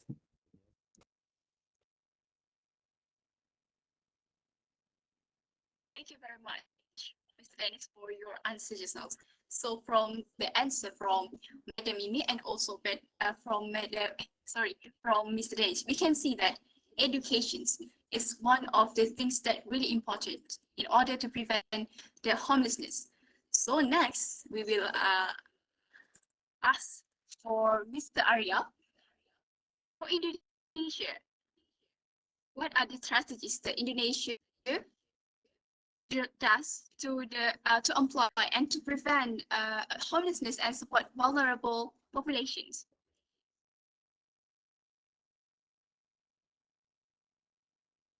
So in Indonesia, from government, there are several schemes that are introduced in order uh, not directly to slow down the homelessness, but rather by improving the likeliness of people who wants to get jobs and to uh, allow families to have better economies. So for starters, Indonesia have a program which is called Kartu Prakerja, or it's basically a program that allows people who are searching for job to have free training, a free certified training on skills that are relevant to them in order to secure for job. So as we know, a lot of people, not only they can secure a job. Sometimes, a lot of times, they are unqualified they are unqualified for job. So this is an initiative that is introduced by the Indonesian government, uh, basically to certify and uh, basically introduce them to better skills that will help them prepare for a better job, and despite some different economic backgrounds. And also comes with the program is an allowance for them. So basically an allowance that will basically help them help finance their living during the time they are searching for job. And this the form of this training is actually a free access to some online courses provided by companies in Indonesia that have relevant training to some of the important skills that are trending in the market right now. Mostly some marketing or some entrepreneurship stuff. But even then, also for some people interested to who are interested to like online marketing and stuff, there are also some training that related to work that can be accessible to them, like maybe construction work and other stuff that are more accessible to them. And next, there are that public housing in Indonesia isn't popular, but it is starting to be. Some government started to implement them. Jakarta has implemented small numbers of public housing. So these houses was heavily subsidized, and it is introduced to people who didn't really have homes, and that is homeless people or some people who are previously lived in illegal settlements. But this program was only available for people with Jakarta IC. So people who are registered in Jakarta can access this this benefit, and it contradict with the problem that most of the homeless people actually came from outside of Jakarta.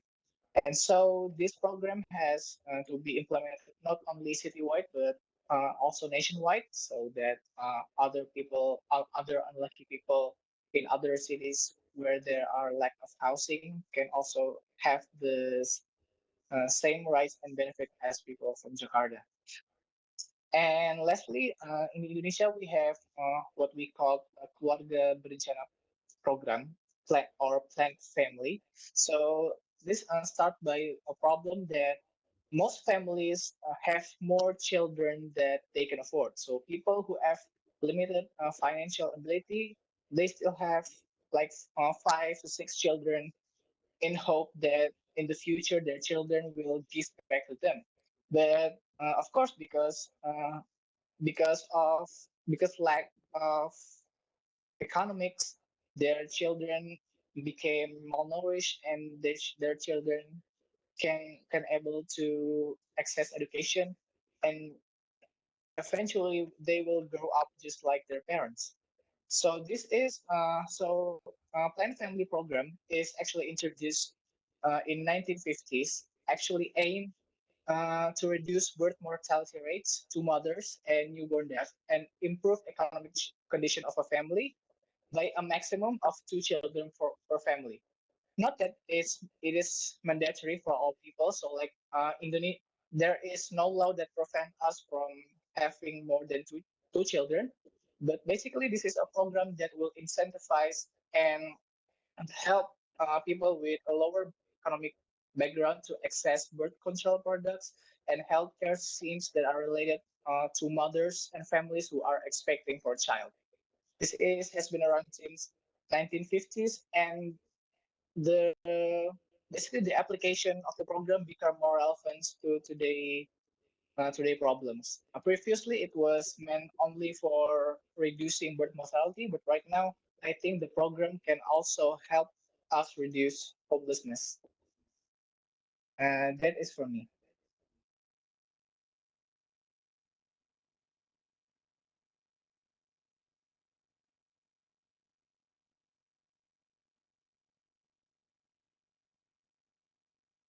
you, Mr. Arya, for sharing your thoughts regarding about early intervention in Indonesia, that you are talking about the healthcare system and so on.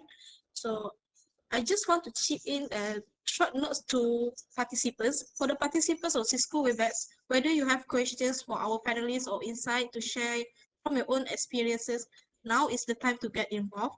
Please type your questions into the chat only, and we will do our best to address as many as possible. For YouTube lives, if you are watching, you can still share your question or your insights to the comments. So for the Cisco, chat only, no open mic, no do anything, just chats only. Thank you. Okay, so we move to back to Madam Emiliana. So rather than governments and the NGO doing the community jobs to cater these issues about the homelessness, so may I know that there's any initiatives that have been made about the to do the prevention about the homelessness? Besides the NGO and government, is that what you're saying? Yes, correct. Okay, you have to see the trend now. Yeah? Even for TikTok, we have homeless that glorify being homeless. Okay, so it has become like it's okay to be homeless. It's okay to be living in the street. So, and then to do charity, to feed the homeless, it has become something that, oh, we need to put it on Instagram, we need to put it on our page so that people see. But you see, it's more of you are not helping. That's why the campaign, like for myself, I've been, our NGO, we have been doing the campaign, work with the NGO. Please work with the NGO, because it's not that because we want the name so much, we want you to know why and how to feed them or to help them. Because there are people out of nowhere will just come, oh, we're going to give you jobs. Okay, we're going to give you jobs, and these people are giving, and then with the amount of pay that always attract this the homeless, especially the men, because they are the kind of job usually fits the men, like being the security or work in a warehouse. And then they will say, oh, we will give you a place to stay also, and also with the pay and things like that. But in truth, okay, they just try to attract these people, okay, and then they do not know the mental state of these homeless people. They do not even, so when, okay, you have to understand that homeless, they are so used to be free, they can actually, okay, today I feel like working here, tomorrow I feel like working here. Okay, and then if this boss is not doing well, but not giving what they promise, okay, I can work another place. So they have that kind of freedom. Okay, but once you start to put them in one place and they say, oh, you cannot get out, your contract is 3 years or 2 months or 3 months, okay, you are not helping, because sometimes you just simply get whoever you feel fit for the job without even knowing their mental state as well. Okay, such as some of them, they just got out of prison, or some of them, they got laid off from work. They actually become homeless because of that. So their mental state is not ready to start working with commitment of like 3 months or 1 year yet. Okay, especially when you just come to the street and say, oh, who wants job? Just like that. And you feel that what you're doing is basically helping people. Oh, I'm helping them because I'm giving them a job. But you have to understand, even when we try to get people to work with us, any HR will see how is it that they can actually commit how the chemistry between them, right? So you have to do the same thing with the homeless people. It's not just simply, oh, we have a job here. Okay, siapa nak? Who wants it? You can't just simply do that. And of course, another thing is, like I said, they glorify being homeless. Why? Because there are people who come and feed them food because they actually believe that us, the NGO, are not feeding them enough. There's so many people believe that we are not giving them good food. And most of the time, I can tell you, we give better food. But because the mentality feels that, oh, we do not have the fun, well, they have. So they feed these people. And the next thing you know, because like for us, for the feeding the needy, we educate them. After you eat, you make sure that you clean up the place. Okay?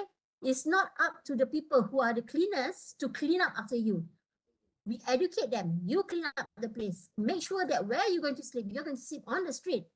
Okay? At the pathway. Make sure when you get up, you clean up the place. We educate them on that. But when other people just simply come and say that, oh, now yeah, here food and eat. And you don't even bother say, okay, make sure that you clean up after that, or you even inform that, okay, where you sleep, it has to be clean. It's not that because they are big people, they are adults, but sometimes because of the way of life, because they are so used of living and staying and sleeping there, they don't feel the need to clean up the place. But you, as someone from NGO or someone individual that sleep nicely on your own bed every night, why not you at least educate them to have a place that, hey, take care of your own place at least. Okay, this is why when we need to prepare their mental state. Okay, let's say after that we get, okay, there's a job, but we need you to call the employer. I'm not going to call for you. So we see if you want to work with them. But like I said, most of them, they just come, oh, I have job. Who wants? Oh, we're going to give you 1,500 per month. Sounds great. Sounds good. But then they never mention of, oh, you need to pay the rent 200 ringgit or the utilities for another 300 ringgit. Okay, sometimes they exclude that kind of information. So when you have like 1,500 and then you have to pay for all that, it backs to square. Better they become homeless and have that kind of money and they don't need to pay for rent.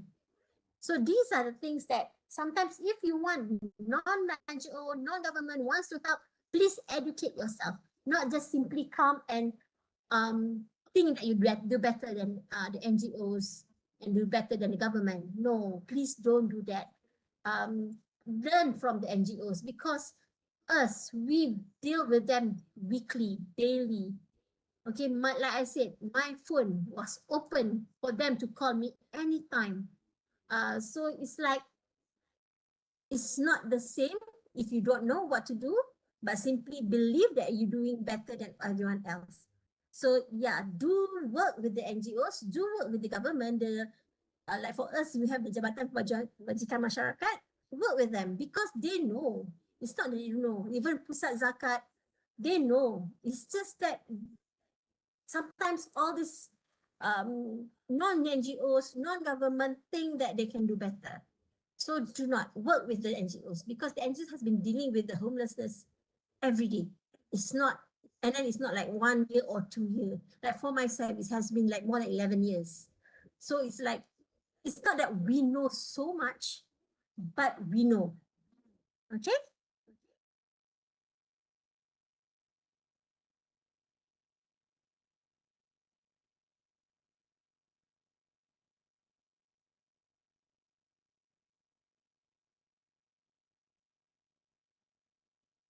Thank you, Madam Mimi, for clear things up about the issue just now. So I can see that the importance of educate.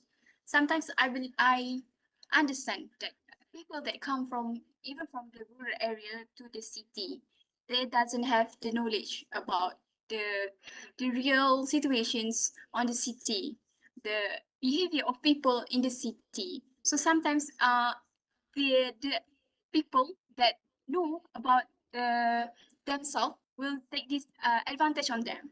So it's really it's it's not. I mean, sometimes we can judge by the look, but we doesn't know the real cases of how of what they are facing.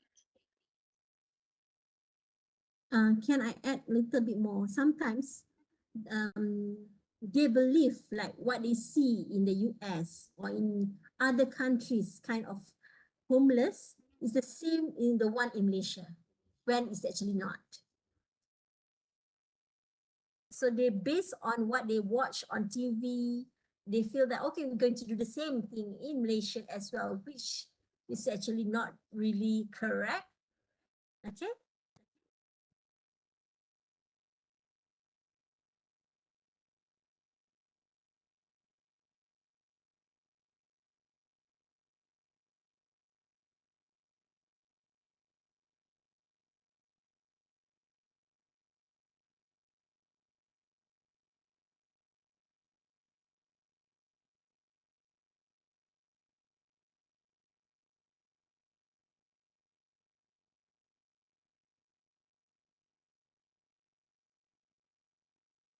Thank you, Madam Amy, for your pointers now. I can see that the importance of educate. Sometimes I believe that some people from the rural area that move into the city area, they don't know the real situations on what happening in the city. Some people know that they doesn't know about the hidden things that happen in city and take advantage on them until they become homeless in the city. Okay, right now I want to ask next panelist, which is Mr. Danish, about do you say just now about the drug addictions and also the alcohol addictions that measuring in the homelessness in the France. So I want to ask about, is there any preventions that taken by the governments or even the non-governments to in order to curb this problem regarding to the addictions? Hello. Okay. So, um, in aspect of government, they do actually try to curb this problem by just basic campaigning. And because like I said earlier, you can observe here that everywhere you go, usually when there's an advertisement of something, it's usually served along with like a message at the bottom. So for instance, uh, um, like if there's an advertisement for wine or something, local wine, and then below it'll say like overconsumption of alcohol is actually dangerous for for your system, for yourself. So do drink moderately. However, in reality, I don't they don't really it's not that really effective because over here the nature of uh like the social nature in France is actually for them usually even in among non-homeless people they really like to drink here. So for instance like if you go out any night especially after 10-11 p.m. it's really common to see people being drunk here and there, and usually these are usually what causes brings trouble to people. And for instance uh but however like majorly most of them only occurs in the night. However, in the case of homeless people that are addicted to these type of problems, because there's not really like any NGOs or bodies or government that really enforces to curb this problem, like really enforce them to curb this problem. Usually you'll see drunkards at as early as 10 a.m. in the morning or in the afternoon in like big cities, and they'll just go on and disturb the tourists, for instance, the citizens, the people living there. So this is what actually leads to an even deeper stigma against homeless people, because like there there's instances where they've been disturbed by homeless people. For instance, I myself once have been disturbed by them. Did not really disturbed, but they once approached me and just yeah, they bothered me a bit. So that really plants the stigma of discrimination against homeless people here in France. And so I think that's what the major problem. I think the major problem that really needs to be addressed also is that the government and also like the lack of NGOs addressing the root problems in order to prevent homelessness. Instead, what they did is they just implemented solutions towards homelessness rather than really combating it at the very root cause. So, for instance, like over here, since cannabis is legal, there's also cases where people are overdosing on cannabis and like being getting high on drugs and everything, and they're just walking along in the metro stations, bothering other people. And there, usually we see there's there's law enforcements in these metros, and they don't really do anything to help them to like uh preventing them from hurting people and preventing them from hurting themselves. I guess that's one of like the major issues here is like the lack of enforcement towards curbing this problem.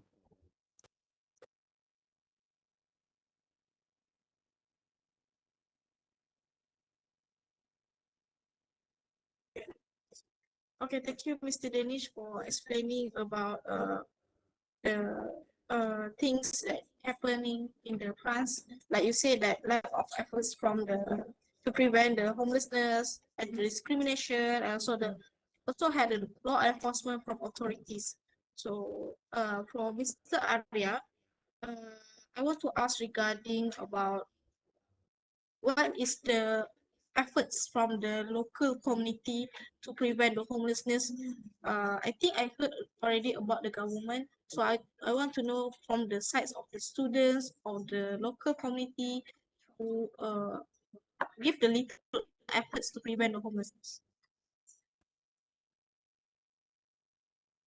Okay, so basically, efforts from the local people. So there are a lot of communities that is doing the activities around feeding the homelessness, giving the proper education and health care. These are and the communities here is usually was built out of some organizations who are having uh, organization or some companies that have an extra cash in form of social sim. What does the so there are sims that are allowed by the company to basically give back to their communities. Let's say there are companies who are doing activities near near a river, and that river there are a lot of illegal settlements that has been settled around them, and they will routinely give out free foods. They will routinely hand over uh, health care checks. They will also give scholarships and stuff. And this is for the company level. For the local level, there are organizations that comes from religious organizations.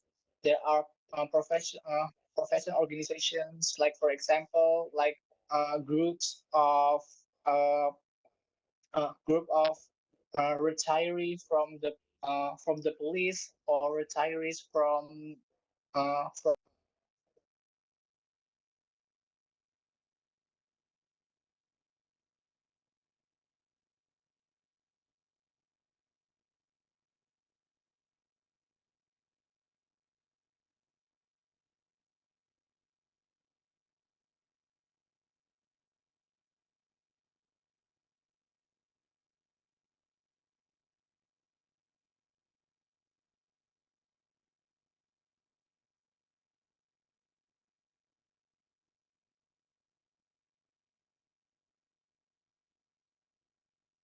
is run by let's say for example um, mothers who are not working, and maybe they have more free time in their life, so they will actively participate in a lot of communities that do good deeds to the homeless people. Other communities, like for example, in the university level, there are students who routinely run a healthcare check. Like for example, from the let's say for example from Department of Medicine, like students, medical students routinely do healthcare checks to a lot of homeless people as part of their initiative, and also some of them does this as a form of a task that their instructor gives to them. So basically, it comes from many chefs and from a lot of people, and that's why, as I say before, for foods, it's not really that hard to search here in Indonesia because a lot of people have empathies for the homeless people. The only issue will be to search, secure a proper job, and have a proper homes. That is for me. Thank you, Mr. Arya, for explaining about the efforts from the organization, the companies, who has the extra cash to have to help for the social work. And so you mentioned about the students and so on.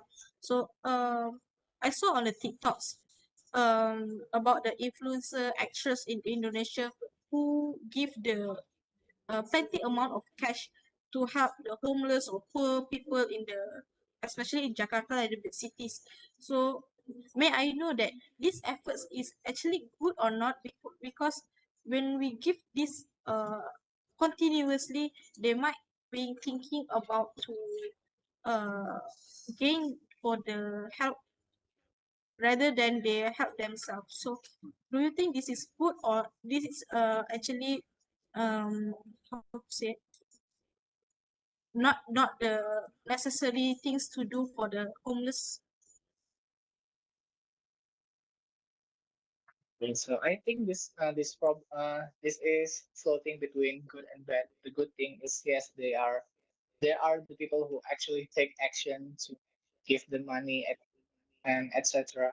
But I think it's same as what Madam Liana has been explaining about. Basically, these people didn't have really much money in their life, and where suddenly they have bunch of them, they didn't really have the knowledge about what to do with the money. It's suddenly they can maybe afford a better house, maybe afford some good food, but a lot of time when you suddenly receive a lot of things that you didn't have before, you just sometimes the greed eat up, right? And that is basically what happened in a lot of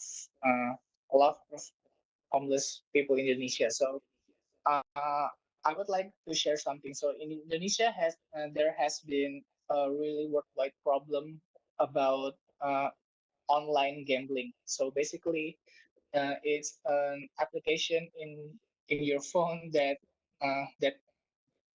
allows you to like doing illegal gambles, and this has been it's like a new pandemic in Indonesia, especially for people who comes from unlucky economical background.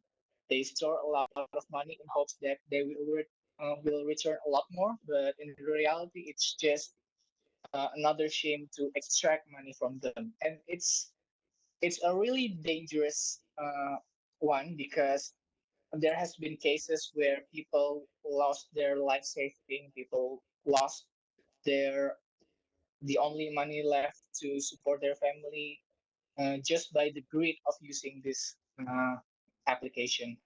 The thing is, we can really solve. So poverty is structural, right? And we can really solve a structural problem with individual solution. Individual solution is giving them money and etc. Is it's good, but it has to be solved top down. We have to solve it from the core of the problem, like as I said, like how to provide a better jobs for them, also how to prepare them to basically be more competent to the job market. And if there are celebrities who give money, it's good, but it's not really solving the problem. And I would more appreciate people who actually gave things other than that, uh like free schools, or if they give them proper professional training for jobs, or like giving them some healthcare schemes or a free healthcare checkups. I think I will more appreciate people who does that, other than these celebrities who just gave uh, homeless people suddenly bunch of money without a follow up to what would happen to that money after they gave them. Thank you.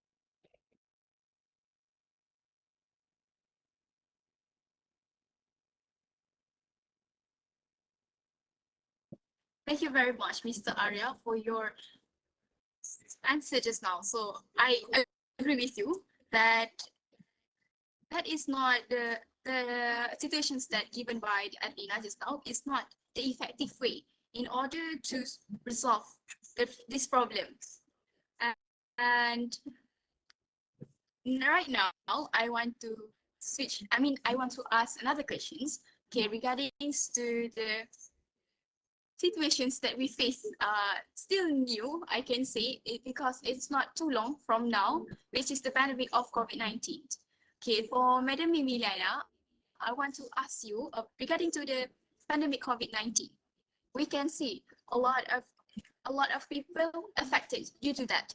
People cannot work, and then have restrictions, lost job, and because of that, the financial of individual also affected. And I want to know, regarding to that issue, is there, I mean, the homelessness in Malaysia itself, do this homelessness affected due to the COVID-19? I mean, the average, is that increased due to that problem, or right? We see new faces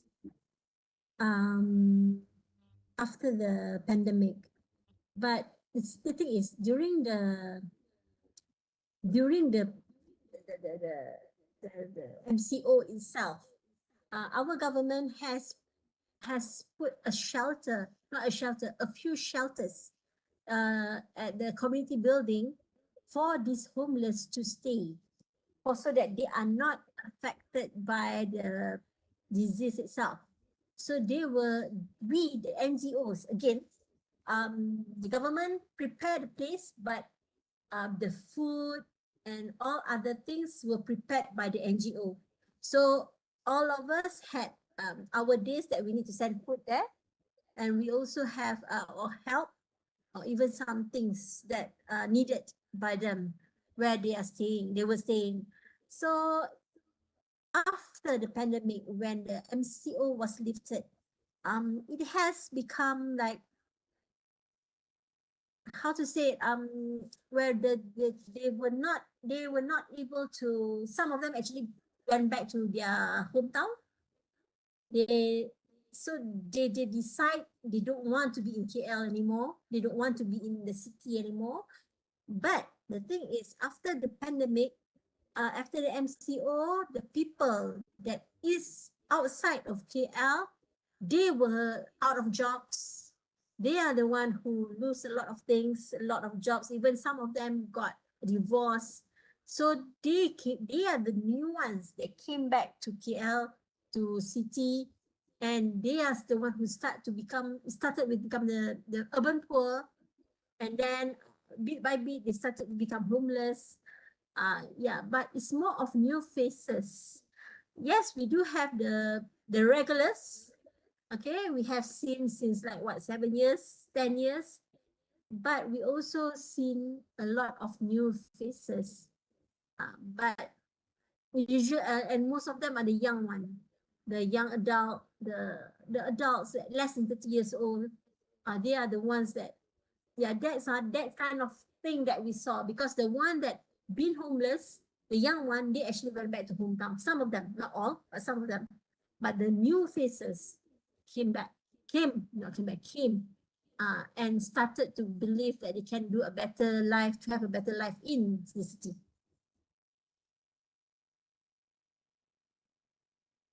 Okay.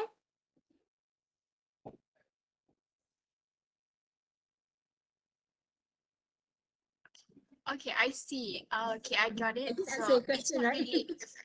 Yes, yes. Thank you. Okay, I see. So it's not really affected the homelessness in Malaysia as well. Okay, I got it. It's affected, but it's more of new faces. It's not the same face that we have been seeing for the past 5 years, let's say. But after the pandemic, after the MCO, it comes out of nowhere. We see like new faces, and we have to ask, why are you here? And then when they answer, oh, we lost our jobs back home, so we need to find a new job. We are trying our luck in KL, in the city itself. So yeah, it's new faces, but the thing is, the one that were homeless, they went back to hometown.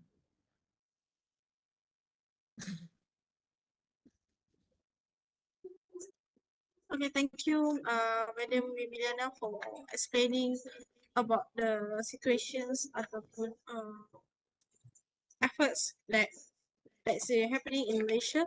So let's move to Mr. Danish about the situation in France. So, may I ask about if there's any foreigners that have been stranded in France, being the homeless, post COVID-19 or until now? Is there any in the France? I mean, yes. I mean, because like usually, people come to France. They come from sub-Saharan African countries, for instance. They came to France in hopes to get more, in hopes to get better job opportunities for them here. So those are one of the few migrants that came here and ended up homeless. And apart from that, also, there's also a few cases where there's refugees that come here from Ukraine because of the Russia-Ukrainian war. So there's cases of that also, and especially after COVID-19, it became more. I mean, during COVID-19, the problem in France itself is becoming a bit more out of control because like overcrowdedness in shelters and everything, which definitely did not follow the SOPs in curbing COVID-19, and this led to like further increase in getting the infected cases of COVID-19 amongst homeless people, and that eventually leads into a few of them actually succumbing to COVID-19 itself. But then again, when we talk about after, usually this, I think there has been a majority of cases where people came here in hopes to get better jobs, but then again, they were abandoned, or the jobs they got were not really enough in order for them to pay for their housing, to support themselves, support for their lives and everything. And also the case for migrants is they don't get, it's not easy for them to get the government aid, like the one I mentioned is now the one that if you apply you get 500 something euros per month. And for migrants, it'll be a bit harder for them if they don't come from within EU countries. They have to stay here for around 5 years, if I'm not mistaken, and prove that they have been staying here for 5 years in order for them to be eligible to get aid from the government. So, and then at the end of the day, it's really hard for them to, because within like the limited minimum wage that they got, they can't really support themselves after COVID-19 and coming here. They can't really support themselves. Um, they can't rent a house. Their access to food is limited, and also because like the influx of migration here after COVID-19 really mitigates more towards the problem where the government don't really have like enough resource allocation for to support them.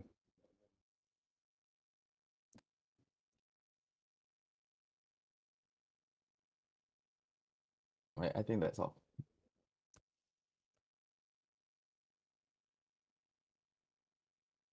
Thank you very much, Mr. Dennis. So right now we can see the different view from Malaysia itself and also from the France. So right now I want to ask Mr. Arya regarding to the due to the COVID-19 itself, do the homelessness in the Indonesia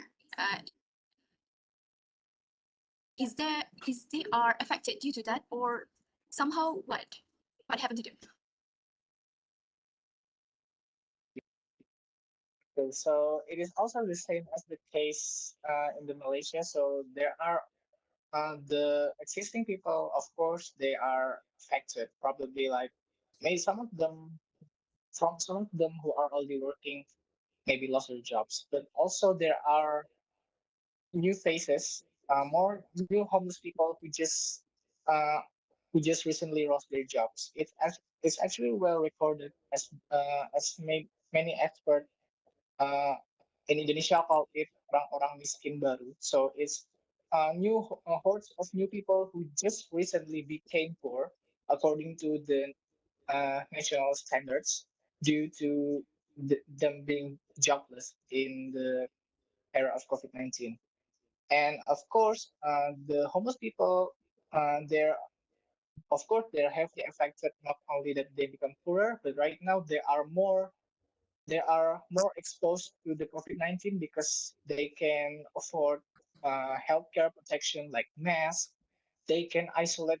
They can have a proper isolation in case they have contacts, and more people who probably usually take care about them are now have a more important issues to address relating to people who got contacts with COVID-19, and probably there will be more unrecorded death related to COVID-19 that comes from these homeless people because even though that even though the treatments relating to COVID-19 in Indonesia during that time was completely free, so people can admit to the hospital anytime they have signs, but many of the homeless people are probably so scared about the condition in the hospital, so they just isolate themselves in the house or probably just doesn't care at all. They keep looking, they keep searching for something that they could have money from, and suddenly they have contact with COVID-19, and because there aren't any proper treatment and they just don't want to go to hospital, they lost their life. So yeah, it already affect them in a bad way, and it just got worse with the COVID-19 and the wave of new homeless people, the new people who are classified as poor because they lost their jobs. Now there are more competition in the homeless sector. There are suddenly the settlements become more crowded. More people will need to rush for the same job, and yeah, I think uh, the effect is significant to them because there are a lot more of them in the community. Thank you.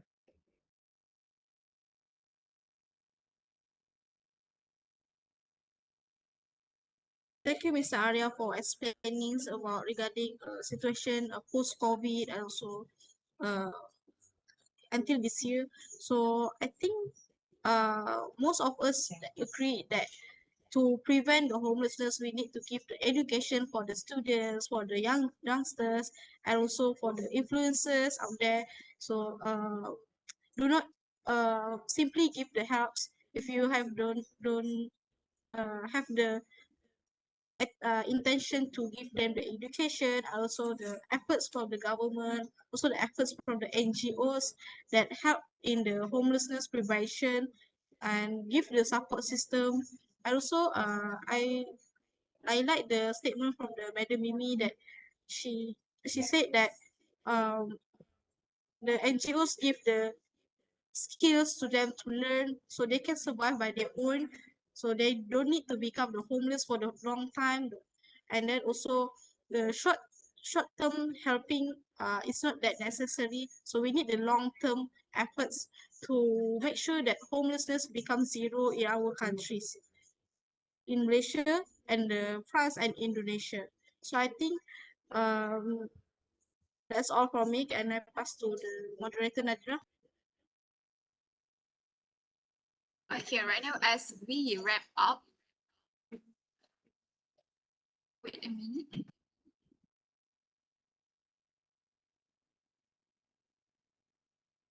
Okay, sorry.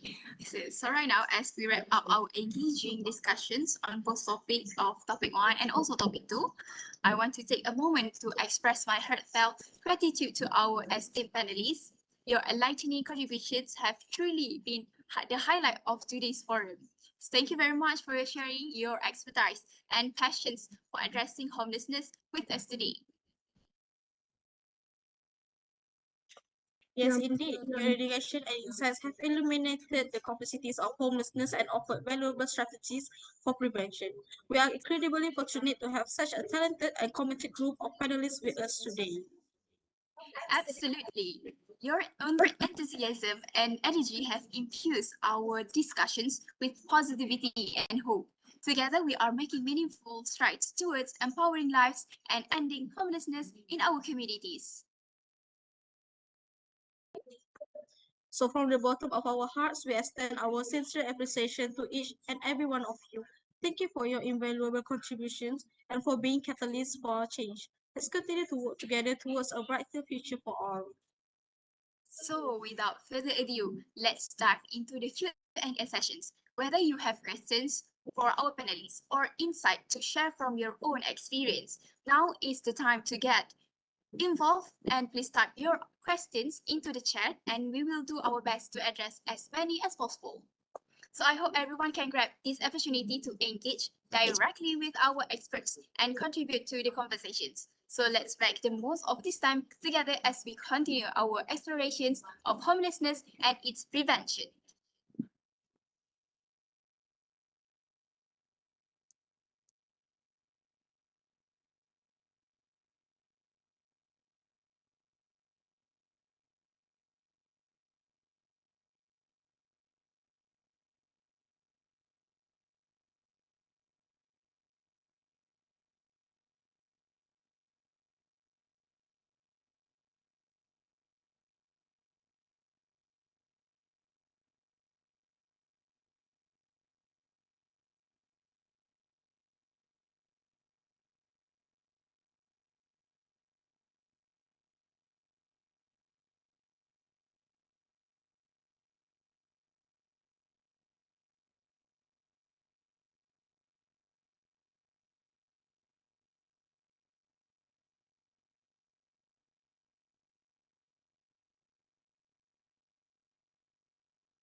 Is there any questions? So if you have any questions, you may type your question in the chat, and I with Alina will ask you questions to the panelists.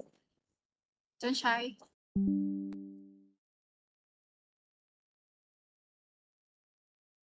Can you repeat the question? Yes. I will repeat again the questions. So he asked, how can we assess the relative impacts of counseling initiative that targeting youth educations on homelessness trend versus the direct distributions of supplies to individuals experiencing homelessness.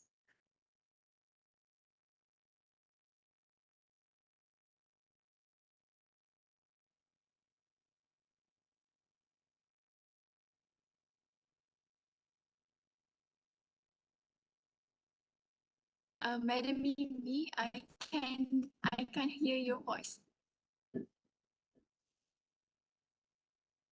Okay, the question for who? For anyone? Anyone can answer these questions.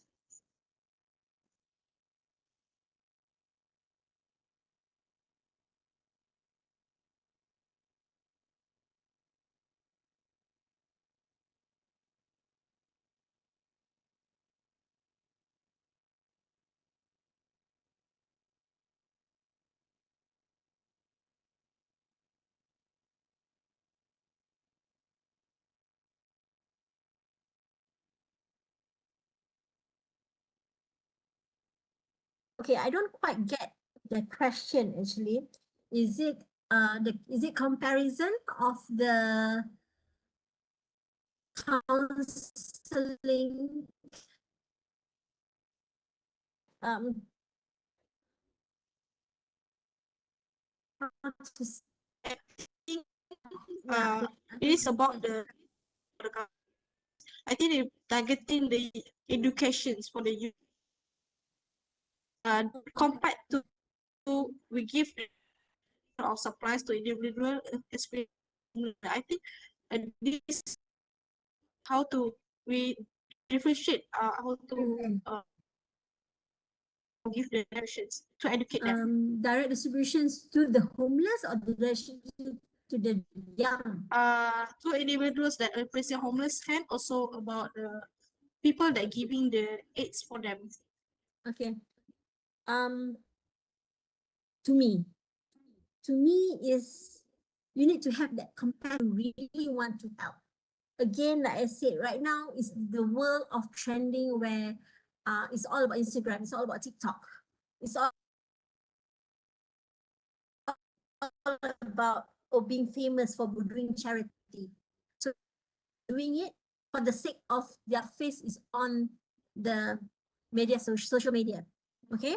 Yes, it's good that we can actually educate from young, telling the youngsters, but it's not that we have not done that. We have. We even give talks to universities. We even give talks to young people. And I used to, even I can say that even when there are times that I even make it when these people went to see the homeless and make it like a big thing, especially during Ramadan. And I just tell them they need their sleep instead of you disturb their 2 o'clock so-called for their sahur. Why not you just give quietly instead of making so much noise? I make that kind of comment, and I went viral at one point because I had no empathy when I was telling them these people need to work at 4 o'clock, but you are disturbing their. Let's say they started to sleep at 10 and they need to sleep until 4 because 3:30 so that they can go to work at 4 because they work labor kind of job. You see, but it's like I said, they feel like they know better. It's always like that. They know better. They do not want to have that time to think, hey, you are right. Okay. No, I went viral at that point because I was giving that kind of comment. I said, can't you have some empathy? They wanted to sleep. They need their sleep. They will start working at 4. Able to come back at 9:30 and eat and sleep and start again at 4, but at 2 o'clock. But you need to educate yourself. Okay, let us do some research with those that has been doing this job. How are they doing homelessness in Malaysia? for example. But these are the things that usually we are lack of. So again, it's up to them. You want to be educated or not? You want to learn or not? Okay, you can do all this because the homeless people, they want make it. Thank you very much. They still want to say thank you because they are nice. I can tell you, they are nice. They know how to say thank you. Apa? No, they don't do that. Okay, they see that they cannot do that to other people. Whoever they give them. See, yeah, it's still how you yourself want to take it as your education, how you want to learn how to help this make noise. No, we learn to able of the homelessness in certain area. So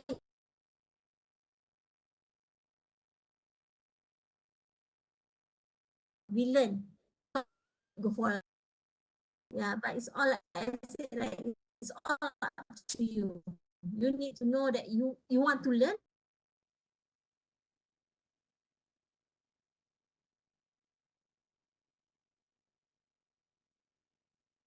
Okay, thank you. Maybe there's another question for you. I'm so sorry. From the thank you for the Rafi as ASR for the question in the YouTube.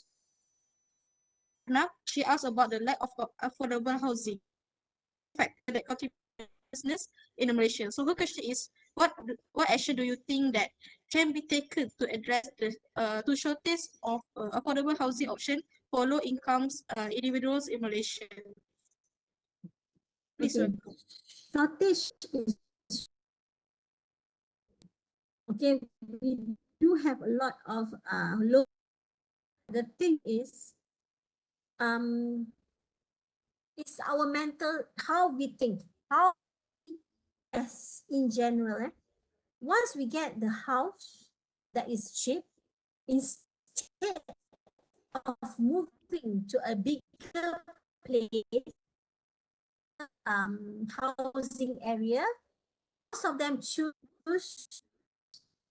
or make the so they hold on to cheap houses. That is the problem. When you have and let someone else to move into the house and start their life. Malaysia, we went really in need in the cheaper housing area, like what we have here, and we call it cheap cost houses kind of thing, low cost houses, but they have not moved to a different place when they are actually can afford. The government is going to be another one. You know, it's like you don't feel that you are taking the opportunity of others when you stay at that place when you can move to a different place already. This is why if you see in the low cost area, you will see like, wow, the house is even better than mine. It has nice gates and all. But how is it they are in the low cost area? Because they are no longer in that category, but they choose to stay. So this is where they feel that no, the government can make another one, but you are supposed to move to a different place. You need to move to be a better, to have a bigger house for your children, a bigger house for yourself. You need to have that kind of mentality. Move instead of hold and make it big yourself and let whoever that deserve that place go and find another place. Yes, this is the mental state of Malaysia in general. I have to admit that because we see that a lot. Okay, you seen in PPR, no PPR, in a low cost housing, they have four cars, yeah? Four cars. That is not cheap. And then the worst part is they said, oh, we need to have four cars. But in fact, you need to have a comfortable place for your family. That is supposed to be your priority instead of having four cars. Yeah. So that is us. We need to have that change in our mental, our thinking. And at the same time, yes, government has been doing the low cost houses, PPR, they keep on coming up, but it's still not enough. Yeah. I'm not saying that our government is doing the best, but there are some effort. Again, the people who staying there that needs to move. That's all. Thank you. I hope I answered you. I think it's answered. I think the factor of they don't want to move is about the locations. I think because the rumah PPR also being far away from KL, I think it's one of the factors. Okay, right now we will move on to another questions from the WebEx. The question is from Mr. Adi. He asking about the number of homeless people in Indonesia, estimate to be up to 3 million people in the country, and 28,000 alone. Do you think number will increase with time, Mr. Arya? Would you like, Mr. Arya, would you like to share your opinions regarding to this question? Okay, so thank you for the question. So I didn't really know about this number. I believe the number of the numbers in Jakarta alone could be much more than that. And is the numbers is going to rise? Well, according to the current trends, the number of the so Indonesia right now has is recorded in my previous video is recorded about 20 I think 25 million people uh, who is classified as below poverty line. This number actually a decrease compared to the trend about people who are living below the poverty line is actually decreasing. So the number I hope will improve because as the businesses are getting uh, the economic trends, I think more will be available in the future, and especially the government uh, now they are recovered from the COVID pandemic. They start focusing on creation of free meal availability and also inside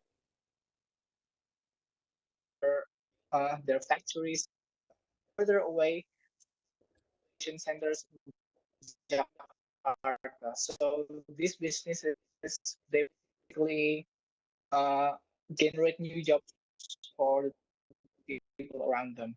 The number I hope improve, but again, I myself as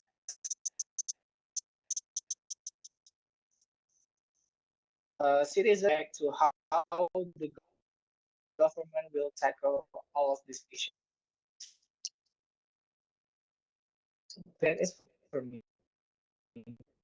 Thank you for the question. Thank you for answering these questions. I agree with you that we the just a normal people doesn't have the kind. So the main country is depend on the government, how the government conducts to situations that can affect the country.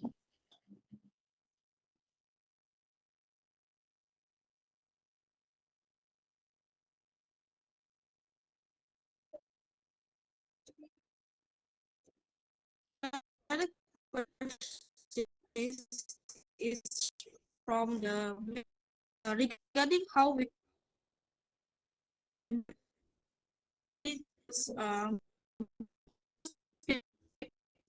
in your community as a whole. I think your thoughts. Mr. Danish. I think the most basic way is that we have to remember that so human like us. So that means really have to. So that will actually really boost up the it really is going to be able to like the stigma problem that we're facing, that people are facing against them right now. We should always be reminded that they are also human. They wanted to provide for themselves, but it's just their conditions are different than us. But that doesn't mean that they should be treated differently than us, because at the end of the day, it's really education.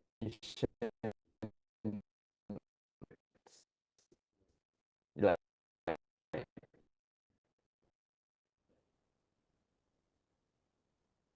should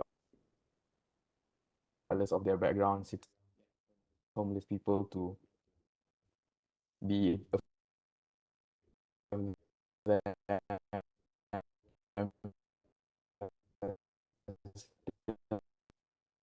there's a risk of them and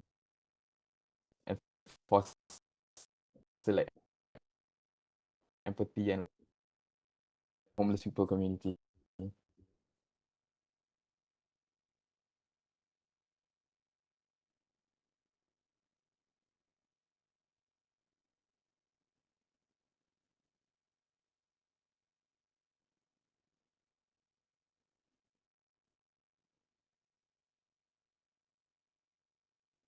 My opinion, this is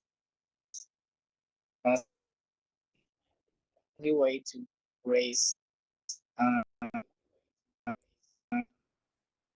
is to all the so I'm being and in the way all that lives there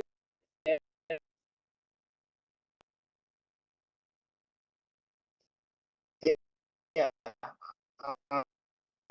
actually it's like just seeing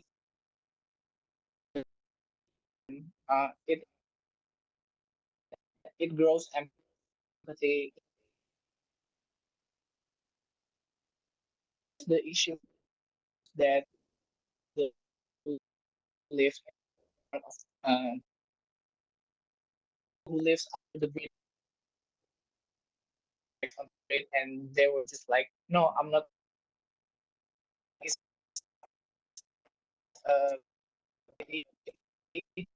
the the place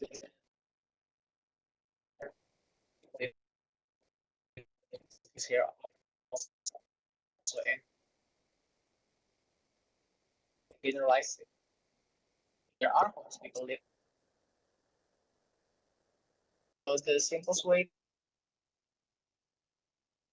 and not ignore the fact that same city in the same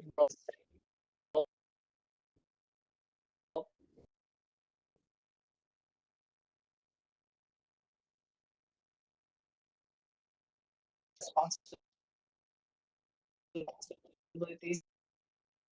that out that we back to the community inform other things.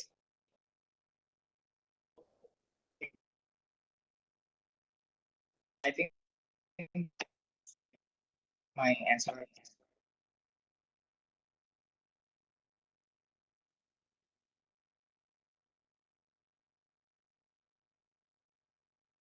I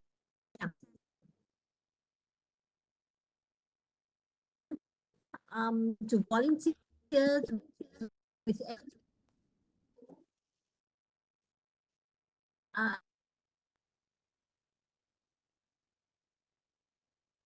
for yourself only, then you know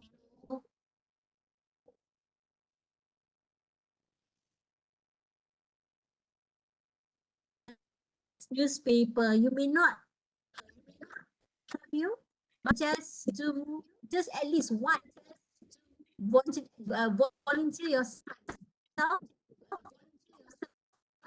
with many organizations. Have to interact yourself to those who are beneficial from that volunteer activity. From there only, okay, you might feel the empathy, you might who are not who has less than you. Yeah, I think that is the simplest way to learn on when it comes to feeling the empathy and so on. Thank you.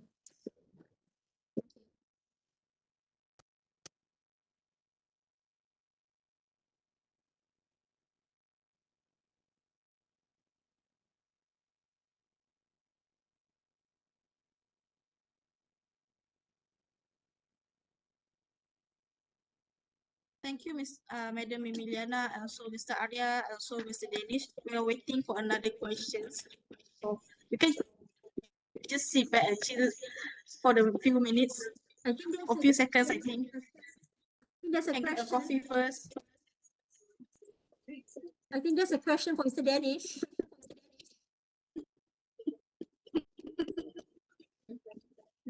Right. Yeah, I think there's a question in the chat for me.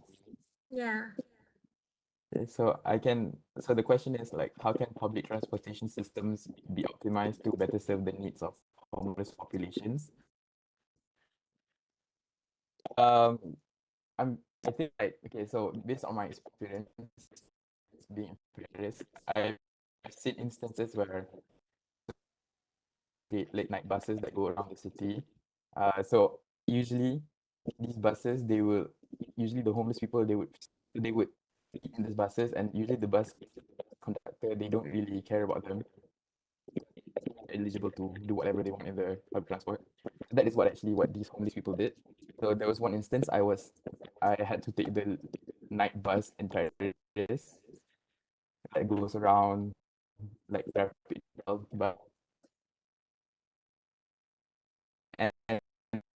and there's actually, so that's why uh homeless people can seek shelter in there. But in terms of your question, I think to serve the populations. So actually a few, I think most of the companies in France that offer like a job opportunities, and especially like if you live in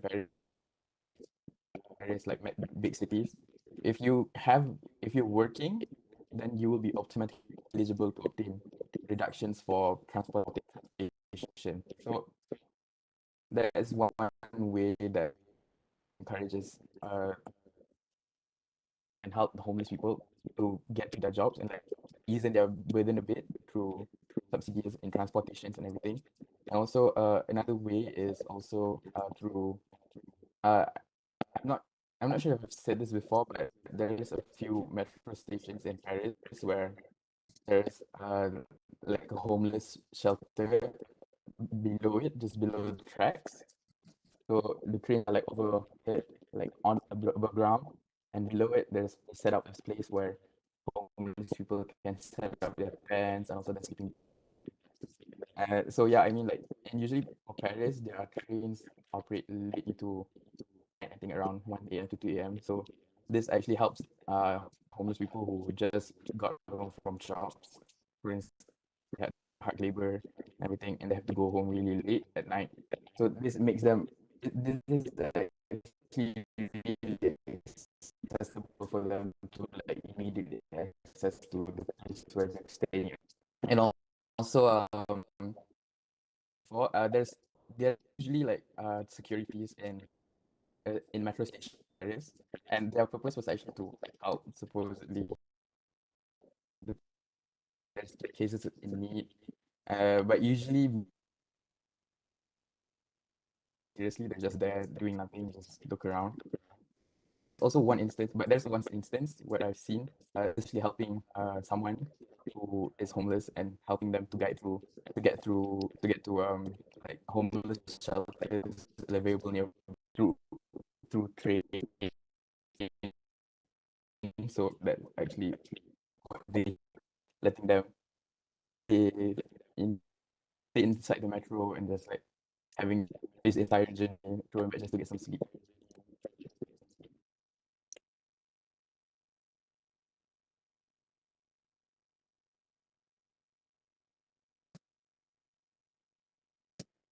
Oh, I'm so sorry for the participants.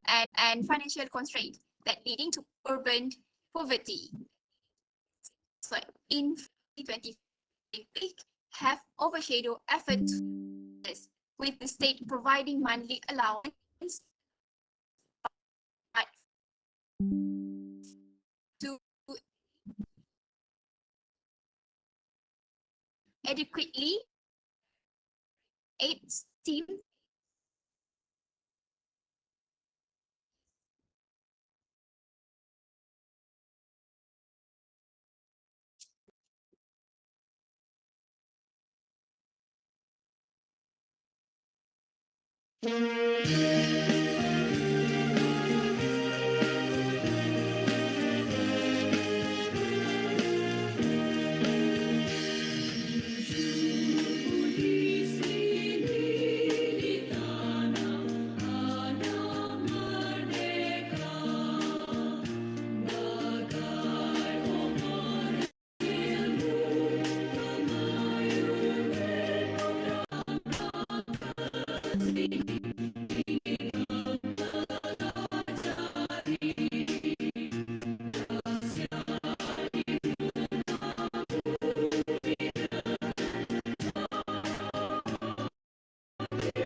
Now, before we end our session, we would like to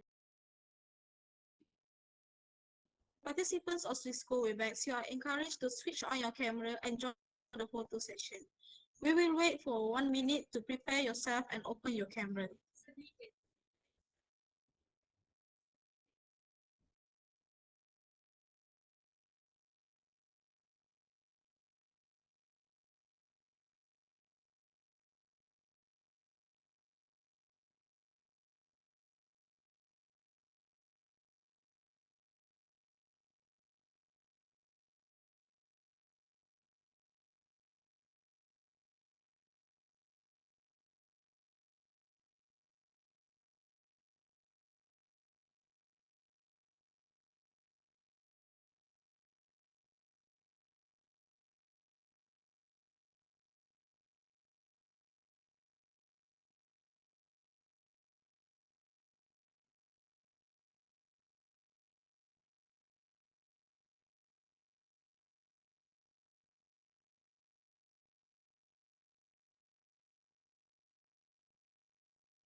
you.